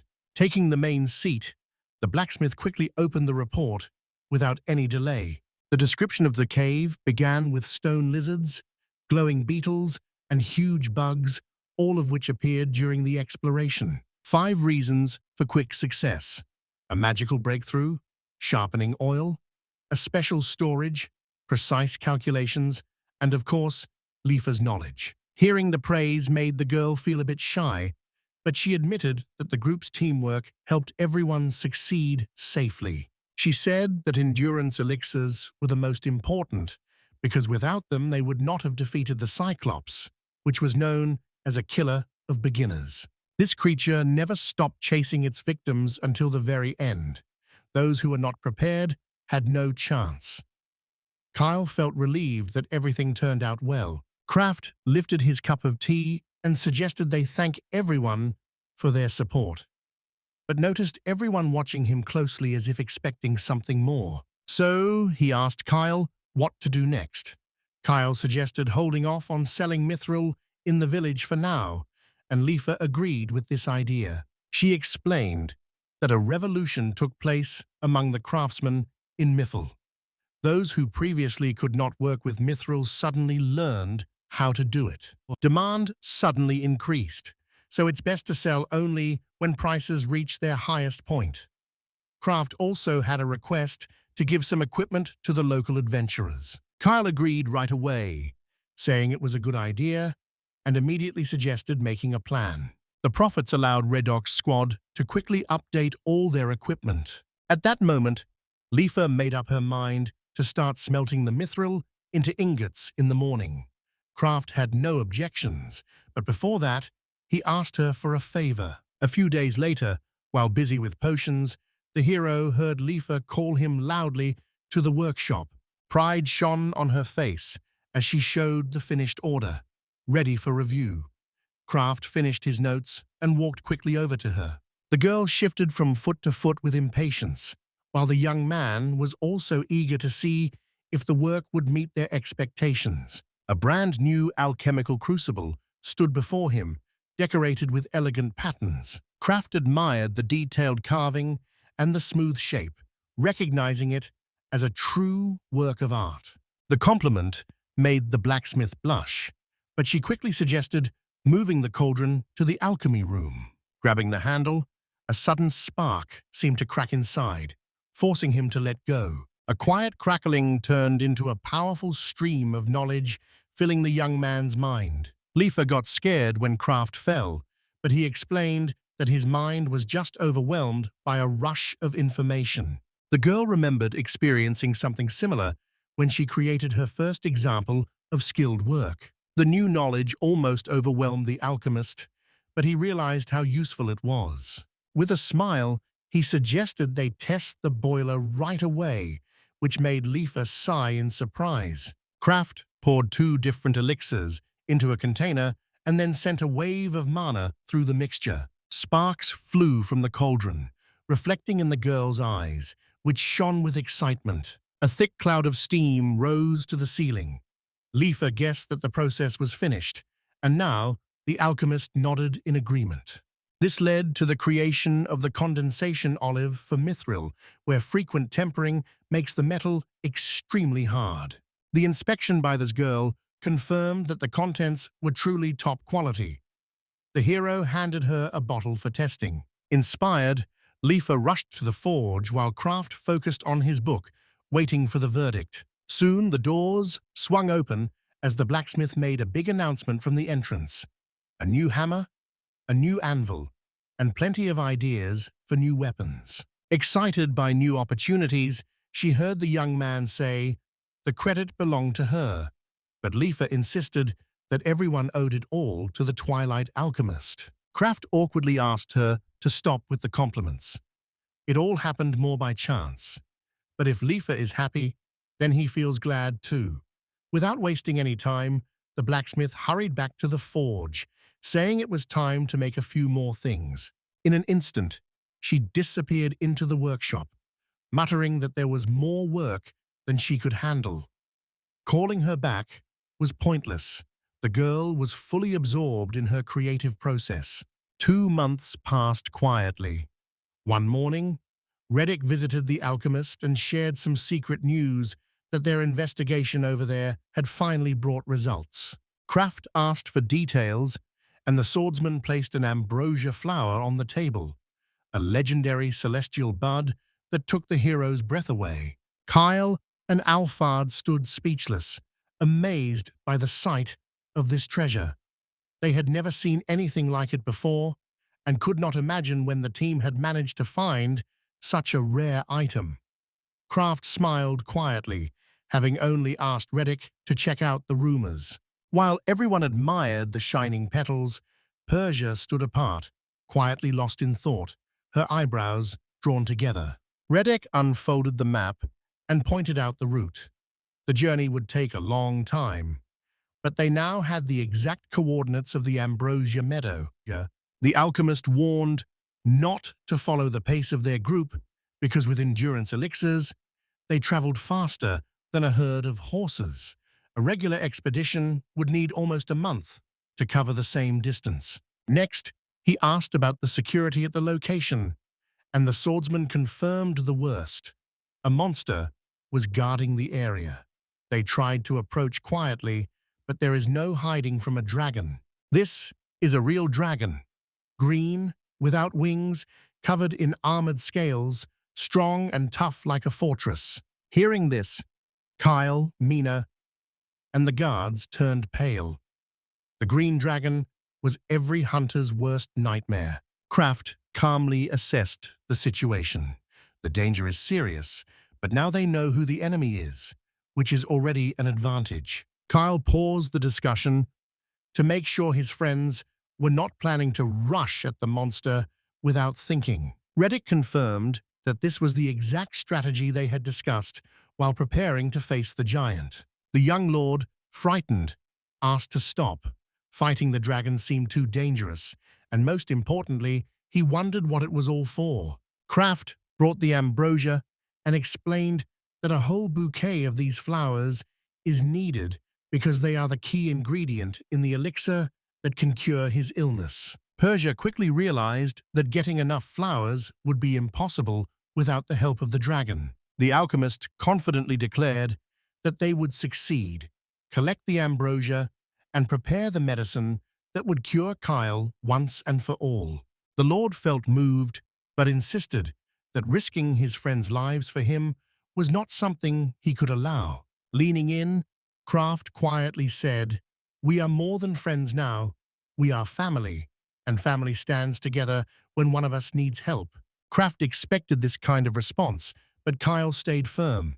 For him, risking his friends' lives was too high a price to pay. Persia sincerely assured the young lord of her willingness to give her life for him, but Kyle understood everything clearly and simply, cried out of helplessness. He admitted that no medicine would matter if it cost the lives of loved ones. That kind of burden would be too much for him to bear. The words touched everyone, but the alchemist stayed firm. Kyle cares deeply as a leader, but this is about more than just his health. Kraft slid the map over and asked to take another look. The dragon's lair sits right on the planned route of the new road. The green dragon blocks the route that should connect Sss-Rank with 2 neighboring countries. Without defeating it, any plans for development will have to be set aside. The task has 2 parts: protect the settlement and at the same time collect the key ingredient for the elixir. With caution, Alfred asked if it was truly possible to defeat a dragon, since even armies try to avoid fighting such creatures. Kraft pointed out that the team has everything they need to balance the odds: skilled fighters, strong mithril armor, and legendary elixirs. The Lord kept objecting, but Persia reminded him that a chance to cure an illness comes only once in a lifetime. The alchemist added a second point: 2 finished elixirs, gifted to the Margrave and the nobles, would raise Kyle's reputation to the highest level. The guards nodded in agreement, recognizing the benefits for the state, while the Lord looked at them in despair, feeling the weight of responsibility pressed down even harder. Kraft started to ask for a pause, but Persia and Alphard had already agreed to help and insisted on following the plan. Kyle, clearly angry, told them to be quiet and warned there would be no heroic acts at his expense. Grabbing Alphard by the cloak, the boy dropped to his knees and pleaded to be heard, saying he did not want any praise if it meant someone had to die. Tears trembled on his eyelashes as guilt weighed heavily on him even before the battle. Persia bowed her head as Kraft took a deep breath and promised that the battle would be carefully planned and the risks kept to a minimum.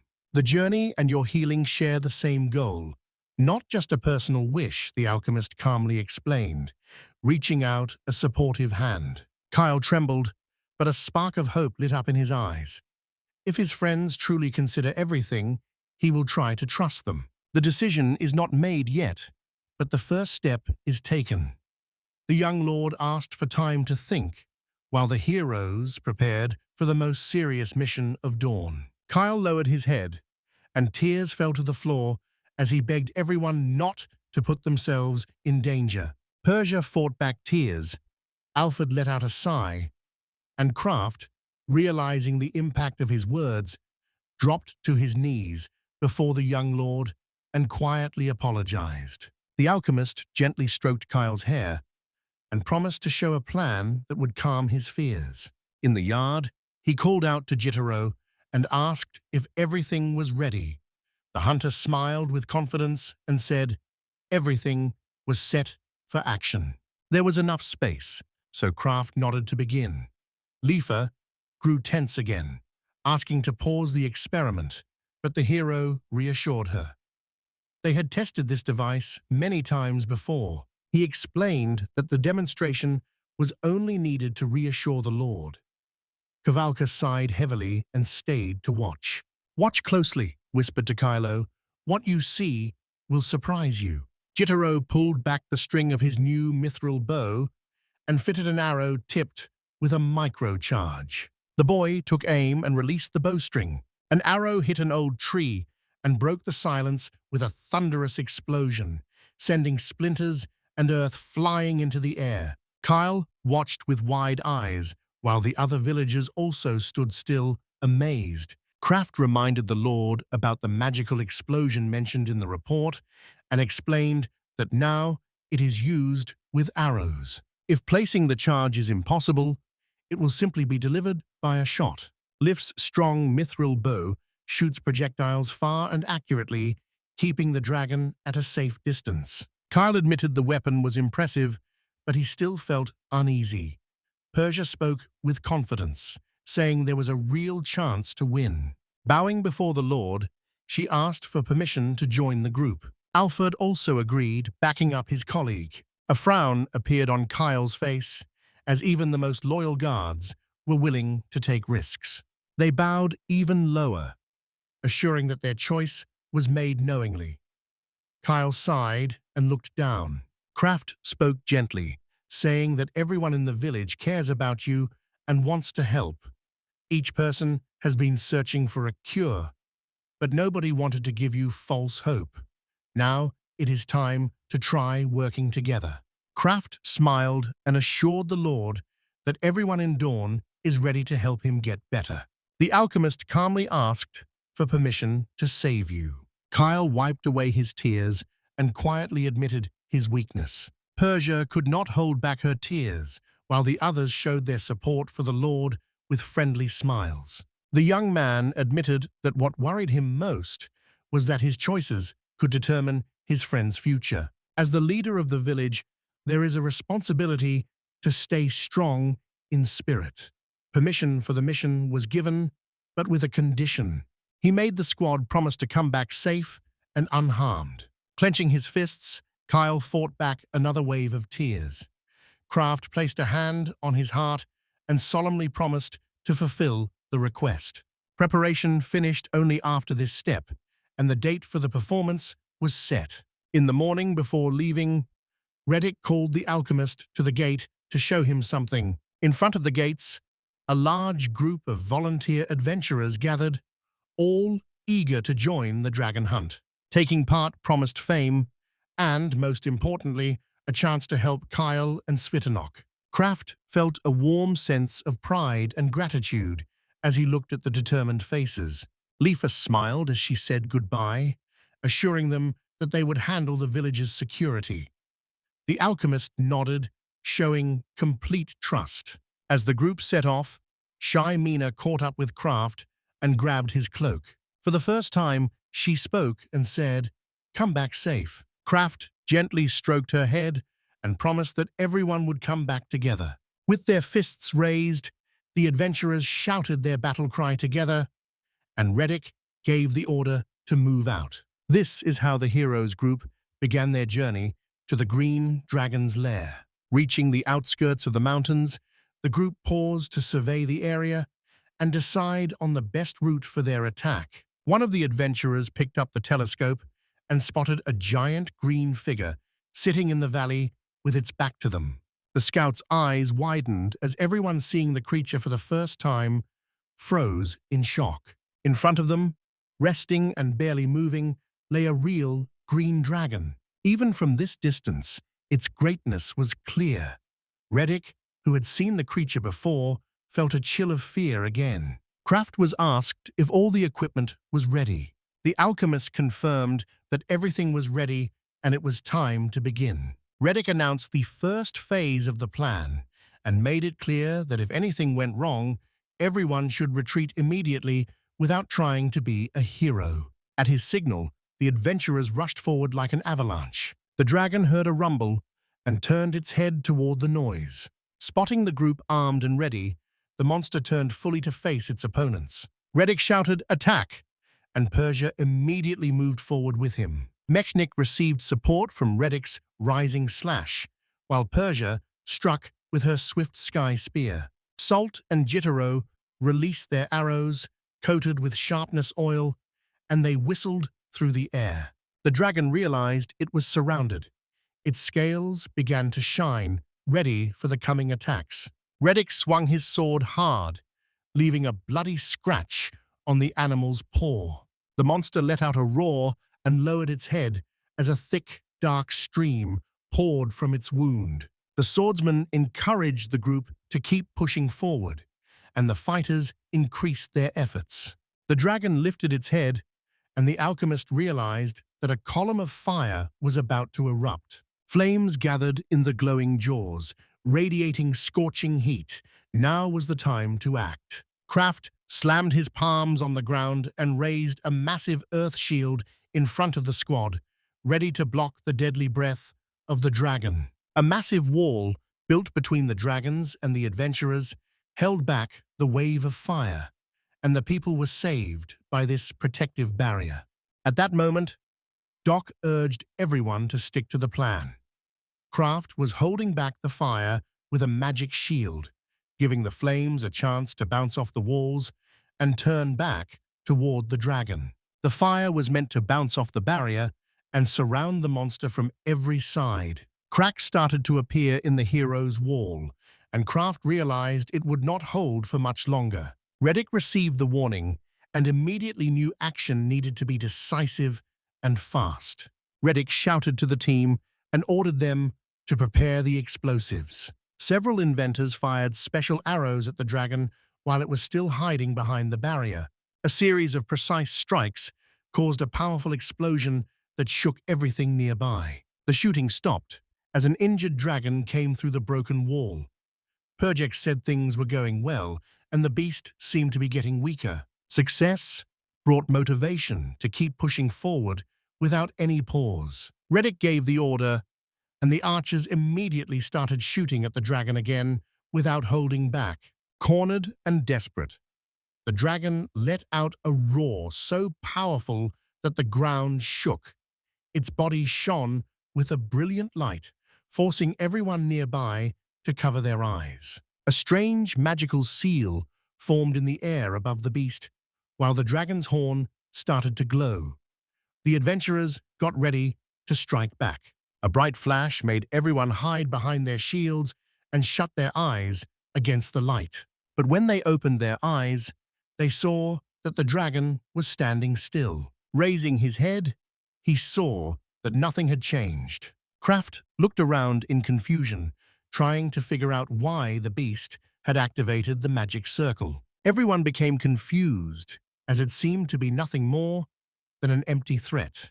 Jitterro shuddered and said it was really frightening, then pulled out his bow and aimed at the monster's head. The arrow barely touched the dragon's horn before it stopped in midair and dropped to the ground without any force. The attack had no effect. Jitterro tried using magic, but was surprised to find that it was useless. Surprise filled his voice as the spell failed, while Kraft started to realize what the flash and magic circle really meant. The dragon stayed still, and the hero finally realized that the creature had activated a protective spell. Kraft called out to Redic and warned that the light seems to cancel all magic, even magical attacks. If this is true, they still do not know everything the enemy can do. Redic decided it was best to leave, and as he turned around, he tried to let the others know. There was not enough time. The dragon raised its head and started to breathe in fire, ready to attack. Fear gripped Kraft, knowing the Earth Shield could not protect him at this distance. Smoke started to pour from the dragon's mouth. The hero looked at everyone and ordered an immediate retreat. Everyone used to rely on him, so he could not let anyone die here.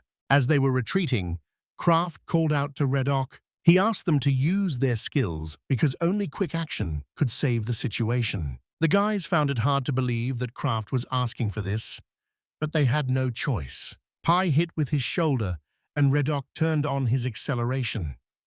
Both moves struck Kraft in the back, sending him flying forward at crazy speed while he screamed. The hero rolled across the ground, hitting hard several times before finally coming to a stop. At that moment, the dragon opened its jaws and breathed out fire. Kraft, using his last bit of strength, activated the Great Earth Shield technique. Meanwhile, all the adventurers ran as fast as they could from the center of the attack, barely escaping the deadly fire. Breathing heavily, the hero wiped sweat from his forehead, but managed to protect everyone. Sora stared at the monster in fear, realizing that all of this was pointless. Hope faded, and despair took hold among the adventurers. Sora dropped to her knees and admitted they could not win. The hero also hesitated, unsure if running away was the right choice, since it could mean more lives lost. At that moment, Bai called out to him. She guessed that this monster must have a weakness somewhere. She told the hero that if the dragon's horn is cut off, it will no longer be able to block magic. Hydra came up with a plan and asked the hero to hold the monster's head down to the ground. Kraft was unsure what she intended to do. The girl picked up the sword, called herself the formal god of Persia, and promised to try to carry out the plan. She charged forward and demanded that Kraft lower the dragon's head so she could cut off its horn. The hero understood her plan, but carrying it out proved extremely difficult. The magic failed, and Kraft felt lost until he noticed the explosive arrow, which gave him an idea. The moment came to mind when Jitterro had shot an arrow at the dragon earlier. The arrow hit the target, but there was no explosion.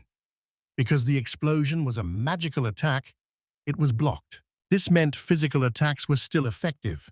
That gave them a possibility to win. Kraft hesitated while the other adventurers stayed hidden behind the rocks as Redic approached him. Redic firmly believed that if they had even the smallest chance, they needed to take it. Otherwise, things would only get worse. From the very start, he was willing to risk his life to defeat the dragon because it was worth it. Watching friends fight until the end and risk their lives was difficult for Kraft. The young man clenched his fists and quietly apologized to them. The hero called everyone together and asked them to hold on for just one more breath until the very end. Everyone got ready and followed the instruction without hesitation. While the others fought the monster, Kraft drank a potion and said everyone needed to do their part. Now was the moment to gather all their strength. After thinking it over, the idea became clear. Both he and Mesa still had access to magic. This meant the dragon's anti-magic had its limits. The creature's ability probably worked only within a certain range or with a delay. Now Kraft understood exactly what to do. Noticing the dragon getting ready for another fire attack, he warned the others. Persia stopped and declared a decision to stay until the end. Meanwhile, the rest of the group activated the Great Earth Shield and fire protection again. Redic shouted that they would cover Mesa and needed to hold their ground until the end. At that moment, the dragon breathed fire, and the burning flames hit Mesa's shield directly. Firm and steady, she held her ground as her friends supported her and guarded the rear. Kraft had to fight alone when flames scorched him from head to toe. The hero realized that even with Redic's group supporting him, dealing with this was extremely difficult. The friends grew worried because burns covered the young man's body. He stayed on the ground until he could reach the healing potion. Kraft slowly recovered, apologized to everyone despite the pain. With help from his friends, he stood up and asked how they were managing. As the smoke began to clear, Kraft saw Redic's group led by Mesa. Everyone was alive. The thought crossed his mind that only truly fearless people could stand up to such a monster right in the middle of the city. The boy's eyes fell on the dragon again as it got ready to breathe fire once more. Kraft simply whispered, "It is too late." As the dragon lifted its head, a huge boulder was already hanging above. Kraft realized that this moment was possible only because all his friends had worked together. Seizing the moment, he dropped the boulder directly onto the dragon's head with a precise movement. When magic stopped working, it was time to rely on physical force. The stone hit the creature right in the neck and forced it into the ground. Kraft called Persia to act right away without any delay. The girl caught the thrown bottle and quickly drank everything inside. This potion changed everything. As the effects set in, Persia realized it temporarily lifted the limits of what people could do. Kraft trusted that it would all work as planned.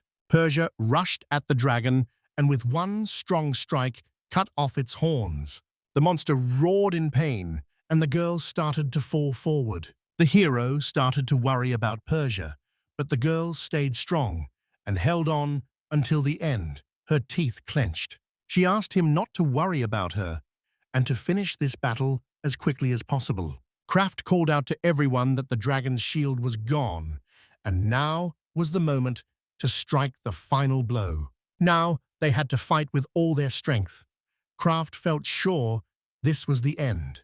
All the archers readied their arrows and began firing non-stop. The hero used Heavenly Thunder and the Rare Rock Strike. All the attacks, including the arrows, hit the dragon at the same moment. At the end, Redic finished the job by landing the decisive blow. Soon, rumors spread through the village that Kraft and his team had returned. People gathered quickly at the village entrance, while Kyle and Alfred stood at the front. But, waiting impatiently, the villagers noticed the tired and injured young men and wondered if they had really managed to win. A woman covered her mouth with her hands, worried about how many might not have made it back. The heroes were in good spirits, as Kraft announced that everyone had returned. Kyle ran to Kraft, grabbed his clothes, and cried with happiness that he was alive. Kraft asked him not to squeeze so hard because he was still in pain. Suddenly, Lifa joined them. Tears ran down her face as she said Kraft had gone through a lot. Relief showed in her voice because Kraft had come back. The hero agreed and was ready to start his report, but Lifa interrupted to say something else mattered more. What really counted was that he was alive. Confused, Kraft looked at Redic, who simply shook his head. Lifa added that no one was lost. Even retreating takes courage. She believed they fought with honor, though the hero wanted to see their victory come sooner. He opened the spatial storage to reveal the main piece of evidence. Suddenly, Out of nowhere, a severed dragon's head appeared and hit the ground with a loud thud. Everyone stood frozen in shock as the hero explained that it was too heavy, so it had to be hidden in a magical space. The surprise left Lifa stunned and completely speechless. She almost fainted, and Kraft realized he had acted too harshly. He could hardly believe things had ended this way. People shouted, "The dragon's head is here!" When the head was displayed in the middle of the square, Lifa covered her face with her hand, unsure of what to say to him. Her intention was not to offend, but she asked him to imagine himself in her position and see things from her perspective. This made Kraft feel awkward, so he offered a sincere apology. The hero had no idea that everyone would be so surprised. At that moment, Mina suddenly sat down on his lap. Kraft awkwardly muttered that his legs would soon go numb, but he was too shy to ask her to move. In his mind, Kraft imagined Mina looking at him with surprise and asking why she could not sit down. Ignoring his own words, Kraft let her stay and quietly thanked her. Kyle suggested everyone take a moment to gather their thoughts and talk about what happened. The story began. Kraft described the battle with the dragon. Although their equipment was badly damaged, they managed to win without losing anyone. Lifa found it hard to believe they had made it back safely and even managed to defeat the dragon. The hero also mentioned that the main task was completed and enough ambrosia flowers and rare herbs were collected. While winning was the main goal, the side mission was accomplished as well. They discovered a lot of valuable ore and magical items. Kyle said he would let Leaf handle the guild matters, and she promised to take care of everything. Kraft asked Redic to share the details of the battle. Redic agreed and started talking about the magic part first. Mina listened to their conversation, sitting nearby with a smile.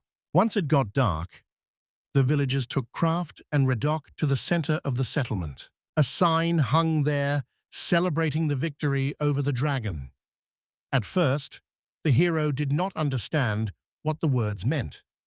Jitterro waved to Kraft and invited him to see the preparations for the celebration. In the middle of the field lay a huge severed dragon head. Jitterro said it looked impressive, but Kraft suspected it might be part of a dark ritual. Kyle stepped onto the stage and addressed everyone. Because they all worked together, these lands were freed from one of the most terrifying monsters. This area was once known as the Land of Monsters, and every attempt to live here ended in failure.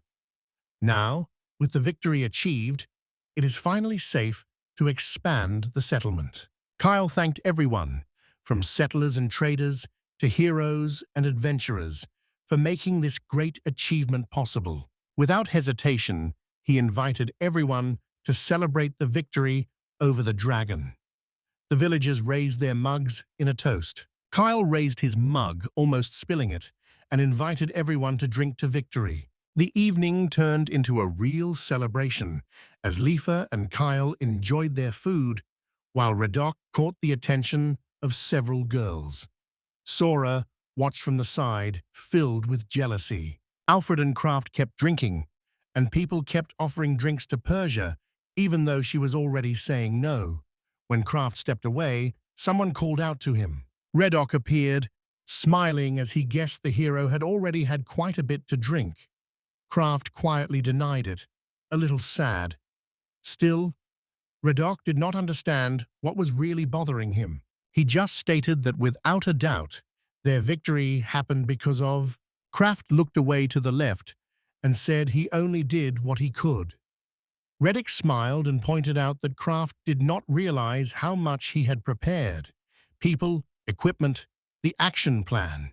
This preparation was the reason the battle was won. Kraft looked at the constellation emblem on his arm and said that all the credit really goes to this little thing. With a gentle touch, his finger traced the glowing lines as he whispered his endless gratitude for his mark. Redic nodded, finding agreement effortless. The swordsman added that even without the family crest, Kraft would have come up with something else, because he was born with a gift for organizing. It was hard to say exactly how, but Redic was sure he would still bring the adventurers together and finish the task. The hero simply smiled, admitting his friend was right. Looking at the crowd, happily celebrating their shared victory, a sense of accomplishment grew inside him. This was achieved through their own efforts. As Redic noted, this time the success truly centered around Kraft. Lost in thought, he stepped aside, sat down on the grass, and gazed up at the starry sky. Quiet footsteps sounded behind, a sign that someone had noticed he was alone. Lifa was there, holding a mug. She joked that the hero was already a bit tipsy and took a seat next to him. The girl asked if the dragon's death meant attacks could no longer happen. Kraft remembered how monsters had destroyed the village of Lifa in childhood and calmly explained that the threat now was much smaller, though not completely gone. At least now, the chances of the tragedy happening again are very low, and that is already a success.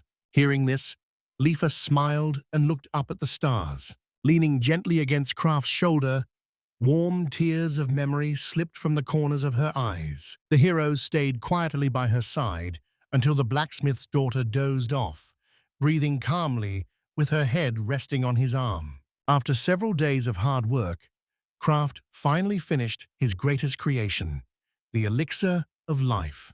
Kyle was surprised because it looked thick like cream, but this time the alchemist followed a different method than with ordinary potions. Kraft took a spoon and explained that the medicine should be taken by mouth because the illness is congenital and needs to be treated from the inside.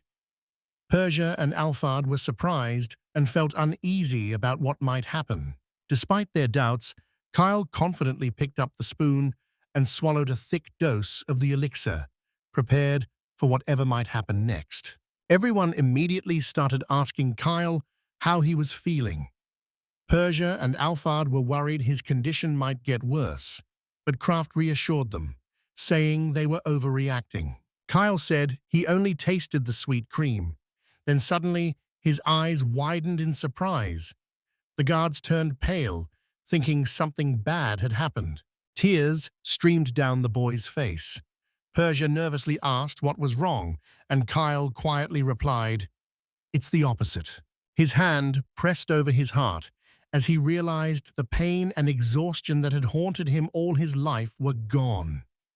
Kraft looked on in shock, watching relief spread across the boy's face. Small tears kept falling until someone's warm hands hugged him. Persia and Mina leaned close to Kyle, sharing in the happiness. Persia's eyes sparkled with happy tears, certain that this day would come. The three of them stood together for a long time, holding each other tightly. Even Alphard wiped a damp corner of his eye, and Kraft stepped back quietly with a gentle smile. Alphard caught up with the alchemist, turned to face him, and bowed silently. Words of gratitude felt too small. He admitted he did not know how to express his gratitude, feeling that just saying thank you was not enough. Kraft felt relieved that the medicine worked without any complications. Alphard agreed that the potion was truly remarkable, but it was a shame there was only one small bottle of it. A few doses would be enough to completely cure the disease, which would be ideal. Kraft smiled and said, "Only one?" Actually, Alphard froze, unable to believe what he had just heard. The alchemist opened a side door and revealed a table filled with bottles. 129 vials of Siren, the legendary drink that boosts abilities, 73 bottles of Amita, an elixir that makes you a year younger, and 47 doses of medicine for Kyle. What everyone saw was shocking, even for Kyle. The Lord held his head and admitted it was too much, saying his tears were unnecessary. Persia grabbed Kraft by the collar and accused him of losing his mind. The alchemist awkwardly admitted he went too far. Kyle thought out loud that all these rare potions could sell for a lot of money in the capital. Kraft pointed out that problems are still likely, so it makes sense to hand the treasures directly to His Excellency Margrave Baylor. Persia and Alphard exchanged surprised glances at this unexpectedly thoughtful suggestion. Meanwhile, Margrave Baylor had already called his eldest son for an urgent talk. Inside Margrave Baylor's office, the father met Zaid and immediately handed him a new letter from Kyle. The older son expected the younger one to start complaining again, but their father assured him that things were completely different this time. While handing over the report, the Margrave mentioned that Kyle had written something remarkable. Zaid glanced over the lines and almost dropped the parchment. The message said that the group had defeated the dragon and was bringing back the legendary elixir made from collected herbs to personally present it to those who deserve it. The hero and his friends will arrive in Baylor's lands soon. Kraft gave Kyle an encouraging pat on the back and suggested they show what they had accomplished so far. The young lord gathered his courage and agreed with the alchemist's plan. On the way, Kraft looked out the carriage window and admitted that the local scenery was truly impressive. It had been a long time since he last visited this place. Relief showed on Kyle's face when he remembered his older brother had helped here before, but Persia's expression quickly turned serious. The Lord remembered it was better not to mention this around others and apologized. Persia looked confused, not understanding his behavior, while Kraft hinted that things were not as they seemed. Kyle once asked the hero to call him brother as a sign of equal respect. Persia grumbled jealously, telling Kraft not to take the title too seriously and to know his limits. The alchemist just smiled, thinking these words were better suited for Kyle. Jitterro admired the impressive city of the Margrave, while Kyle noticed that the capital was even more crowded, with gates that stayed open and no tolls collected. If the hunter had known this before, he probably would have come here a long time ago. The Lord suggested he take a look around while there was still some free time, and Jitterro gladly agreed. Kraft watched the boy and couldn't help but notice how bold he was, but Persia just smiled and said that Kraft was just as daring. Lifa quietly enjoyed the views from the window as their carriage moved along. As they approached the gates, armed guards stopped them and asked if they had any connection to the estate of Margrave Baylor. Kraft was a bit confused at first, but Persia explained that this was just a routine check, and Alfred confirmed they were invited inside. The guards suggested taking a detour because the main street was crowded. Alfred thanked them for their help, and Kyle leaned out of the carriage to offer his own thanks to the soldiers. When the guards saw the young lord, they grew so confused that for a moment everyone fell silent. The next moment, the soldiers became more lively and started welcoming Mr. Kylan back. To them, he looked very healthy, and that was completely true. Kyle smiled and said he felt great. Alfard explained that this was just a brief visit and asked them to keep it quiet. The guards understood and promised not to tell anyone. The escort took their seats in the carriage again, while Kraft kept enjoying the views and the sparkle of the sea through the window. At last, the carriage arrived at the main gate of the family estate. Kyle admitted he did not come here often because he grew up in a country estate. Jitterro commented that nobles rarely return home, but Lifa told him firmly to be more careful with his words. Kyle assured everyone there was nothing to worry about, saying he could confidently present the report they prepared together to his father. The young man thanked his friends for their help, smiling at each one. Jitterro replied with a friendly smile and praised the Lord's kindness. Kraft noticed Persia covering their face to hide any emotion. Lifa pointed out that it was time for them to leave. Kraft asked Mina to let go of his knees since the girl was clinging on and did not want to get down. The hero realized it was probably not a good idea to enter the palace carrying a child. Kovalka smiled softly and whispered that Mina seemed to really care about him.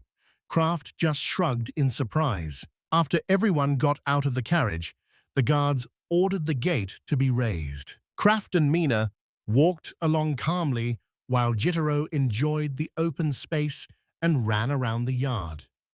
Persia called out to him sharply, telling him to behave. Zaid looked out the window, already waiting for his brother to appear. Irritation and contempt showed on his face, making it clear that Kyle's return did not please him. Soon the guests were led inside the castle, where the young lord's family welcomed them. At the head of the table sat Margrave Baylor, with his eldest son Fratton next to him and his second son Zaid beside Fratton. The father mentioned he received an interesting report and wants to hear an explanation directly from the source. Kyle explained that he came in person because he has a lot to share and show. This clearly annoyed Zaid, but he kept his composure. The Margrave asked his son to begin with a report on their victory and achievements. Kyle quietly asked Kraft to show the elixirs to his father. Under the stern stare of the Margrave, the alchemist's hands started to tremble from nerves. Kraft wondered if he should have saved his excitement for the end. His face grew pale, but Kyle gave an encouraging nod, and finally the hero pulled the first crate from the storage. There are 44 bottles of elixir, 129 of siren, and 73 of ammeter on the table. Zaid tensed up, sweat forming on his forehead, since he had never seen so many liquids at once. The Margrave raised his eyebrows as he held Kyle's letter, noting that these amounts were no joke. The young lord explained that he did not need all this wealth for himself, so he decided to give the treasures to his father. Baylor, realizing the significance of the achievement, encouraged his son to feel proud, saying it was a true accomplishment. Happiness brightened Kyle's eyes. Expression of gratitude went to his father for the kind words. The Margrave thought out loud. He decided to give some of the potion to His Majesty and not to sell the rest all at once, to avoid upsetting the market. The eldest son, Fratton, was already examining the amity, which could restore youth.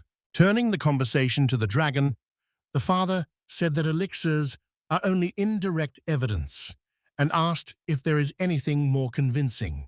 Kyle calmly replied that they brought the dragon's head. The Margrave flinched, surprised they managed to move it without a cart. The lord pointed at Kraft and said the item was in his spatial storage. Fratton raised his eyebrows, surprised by such an unexpected claim. The older brother frowned and narrowed his eyes with a clever look. With a doubtful tone said, "I think he just calls an ordinary large lizard a dragon," with a hint of false politeness, suggested that the younger one had simply learned to exaggerate, just like a true aristocrat. Baylor suggested checking out the trophy in the garden. Kyle disagreed, saying the backyard was too small. Smiling, Fratton offered the main yard, where there would be more people to see it. "Let everyone see if the dragon is really that big," he said, annoying Persia and Alphard.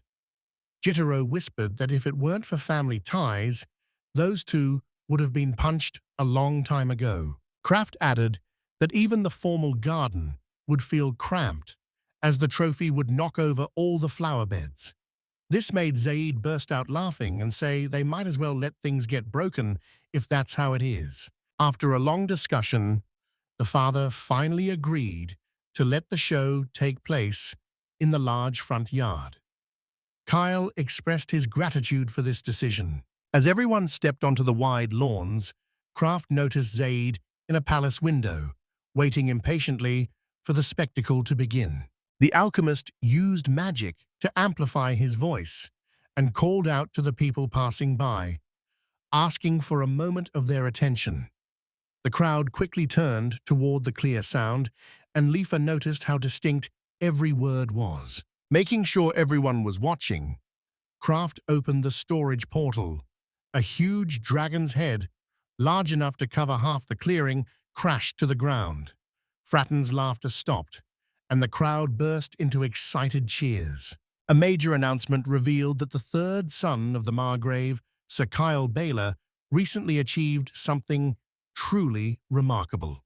With his wise leadership and the team's strong unity, they were able to build a settlement in the land of monsters and defeat the creature that had been threatening the area. Ordinary words would not have been enough, so the audience got to see everything for themselves. Kraft solemnly called for honoring the young and promising ruler. At that moment, a giant head of the defeated dragon crashed to the ground behind Kyle with a thunderous roar. The scaly trophy stirred up a cloud of dust, almost brushing against the manor's facade.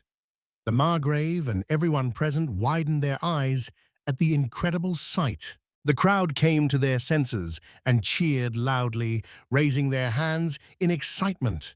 People called it the biggest animal they had ever seen. The children felt happy and proud that such a hero was with them. Kyle glanced at Zaid with a satisfied look, watching as Zaid had to swallow his doubts. Behind him, the girls just blinked in silence, amazed once again by Kraft's boldness. The alchemist just hoped he had not gone too far this time, since he had given a warning in advance. Excited locals gathered around the trophy, politely asking each other not to push. The soldiers quickly organized the crowd, making everyone stand in line and calmly reminding them that the prize was not going anywhere. One of the managers sighed, noticing there was more work, but thanked Kraft at least for the warning. Kyle apologized for the inconvenience. The Margrave led the guests into the main hall and invited everyone to take their seats. Lord Kyle cheerfully suggested introducing an admission fee to see the Dragon Monument. The father explained that rushing is not necessary because acting without proper preparation could lead to serious problems, and too much publicity might create chaos. In the end, the Margrave chose to let the formal chancellery handle the consequences and come up with a safe plan. Kraft had heard about this official before. Persia's expression made it clear this was someone important. Baylor praised his son, saying he did a great job handling the dragon. Kyle thanked him, and the Margrave also bowed to their allies. Alfard replied that it was an honor. The reports showed the settlement had already reached 1,000 residents, but there was a serious shortage of housing, so they stopped accepting new settlers for now. Zaid listened to his brother's successes without much interest. Suddenly the door opened and someone walked in without asking, interrupting the important conversation and drawing everyone's attention to the entrance. Despite the Chamberlain's attempts to stop them, the Marchioness entered the hall with another noble lady who looked silent and mysterious. Both women hurried to join what was happening. The Margrave nodded to the woman and said, Rila, we are having an important conversation."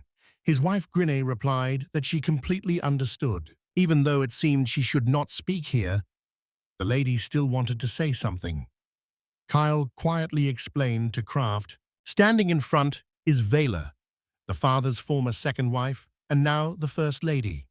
Beside her is her daughter Rila. Vela is the mother of Zaid." With half her face hidden behind an ornate fan, Vela pointed out that she also had the right to speak. The Margrave reluctantly agreed. The woman highlighted that Kyle's achievements are truly impressive. The praise made him light up even more than when his friends congratulated him, and Kraft was surprised by his reaction. Vela continued, saying that the new settlement is growing very quickly, and this is certainly thanks to the young lord. Fraton agreed, saying there was some truth to it, and Zaid pointed out that the village was close to his own estate. Vela suggested that it made sense for Zaid to take charge of this settlement. The hall fell silent in shock. A chill ran through Kayla. Zaid smiled with quiet pride, knowing his mother was simply stating the obvious. In reality, a wild and empty area separated Zaid's estate from the village, and Kraft realized the idea did not make sense. The Margrave stayed silent, so Vela turned to him again. She pointed out that because of the medicine, Kyle no longer had his congenital weakness, so it made more sense to keep him nearby to help his father in the capital. At first glance, this seemed like a convincing reason. It became clear that the stepmother was only using her power to help her own son. Zaid himself, of course, supported the plan. Kraft realized that he wanted to benefit from Kyle's hard work. The young lord was about to object, but Zaid spoke up first. He said that since the illness was over, there was nothing to worry about, and it would be better to let someone more experienced, meaning himself, handle things. With a cheerful giggle, Zaid enjoyed watching his brother's confused expression. Fratton watched the whole scene in silence. At last, he asked to speak, and the Margrave listened willingly. Among other things, Fratton agreed with his mother's idea, but suggested that Kyle should be given a different, still undeveloped, estate. He nodded to the court cartographer and said, "Show us the map." Lifa's face lit up with excitement when she saw the detailed royal map. Kraft realized that such a sight was a rare privilege for most people. Fratton started looking for a new area on the map for the pioneer. Fratton pointed to a cross on the map, marking the spot next to where the dragon once lived. This area was close to the Dubaton Empire, and on the other side of the mountains lay the Zebius Federation. Several small countries were located between them. It was a perfect spot for development. The brother believed Kyle had a talent for building settlements, so he suggested giving him responsibility for developing this region. While the Margrave considered the suggestion, Vela spoke up from the front of the hall. It seemed to her that Fratton was putting her son down and suggesting he could not handle the task. But Fratton disagreed. Zaid already had enough difficult responsibilities, and creating a new settlement would be too great a challenge. Rila agreed and said her brother's idea was great. Starting both projects at the same time will immediately show what each person can do. The mother smiled with satisfaction and praised her daughter for sharing this point of view. She believed this would give Kyle a chance to prove his success was not just luck. Hearing all of this, Kraft struggled to contain his anger because it seemed like everyone was eager to look down on Kyle. In the end, Kyle made his decision clear and accepted the offer. Persia, Alfred, and Leaf were stunned. Zaid laughed, surprised at how clever his brother had become. Kraft did not understand the reasons, but he noticed confidence in Kyle's eyes. Kyle stood up and said he had 2 requests. First, keep the name Golden Star.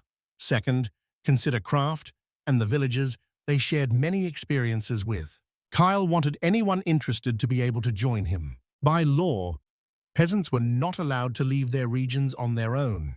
Only certain special settlements had the right to do this, so official permission was required.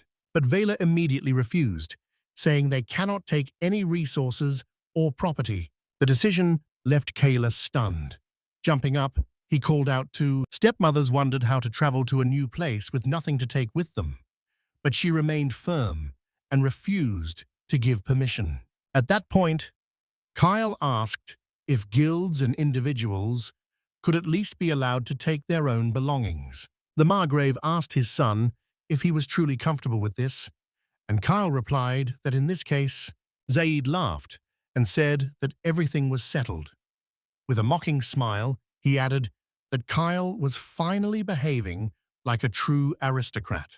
Kraft did not understand anything and quietly asked why Kyle agreed to everything. Kyle just smiled and gave him a wink. Kraft immediately realized that Kyle had a plan. The Margrave waved his hand to signal the end of the meeting, and everyone was allowed to leave. Everyone was about to leave, but before that, the Margrave stopped Kraft and asked him to stay. He invited Kraft to come in later. A chill ran down Kraft's spine. Meanwhile, the Margrave calmly drank tea as he waited. At last, Kraft entered the room, apologized, and took a seat. At the table, he slowly picked up his cup of tea and took a sip. The Margrave watched him closely the whole time, making the boy feel uneasy. Kraft started to panic as the silence became unbearable. All he wanted was for the Margrave to finally speak. Finally, he spoke, suggesting that the boy might be one of the Twilight Alchemists. Word had it The young man understood medicine and was quite skilled too. Craft thanked him for the praise. The Margrave asked if he had heard anything about Jarval Galleon.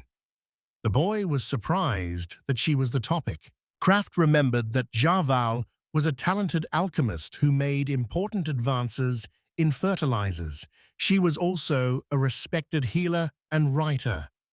Thinking about her made Craft's eyes light up. He had read all her books with closed eyes, imagined her as a kind old grandmother. It was surprising to find out that this legend actually works for the Margrave. Words escaped him as he tried to understand why she chose to serve him. The Margrave believed she would find it interesting to meet Craft. He pointed out the way to her mansion. Craft bowed, said goodbye, and promised to visit. After leaving, a sense of relief settled in. This conversation had been especially tense. Just before the exit, the Margrave made a request. The hero felt surprised by the unusual request to take care of Kyle, but promised to do it. The carriage carrying the hero and the Duke finally arrived at the Jarval mansion. The old house, covered in ivy, looked deserted, and the sound of crows calling came from the trees. While Craft was looking at the eerie landscape, a wooden man appeared behind him and asked him to move on. The hero jumped in surprise. A living wooden creature stood ahead. It was clear that creating something like this required incredible skill in alchemy. While following the creature, it became clear that Jarval was likely capable of much more, no matter what. The wooden guest looked around and told the hostess that Mr. Craft had arrived. An irritated voice came from the room, saying to let him in since he was late. Craft stepped in quietly and greeted the person inside. He guessed that this was likely Jarval, but when he looked up, he could not believe what he saw. Sitting before him was Jarval herself, and she looked like a girl just a bit older than him.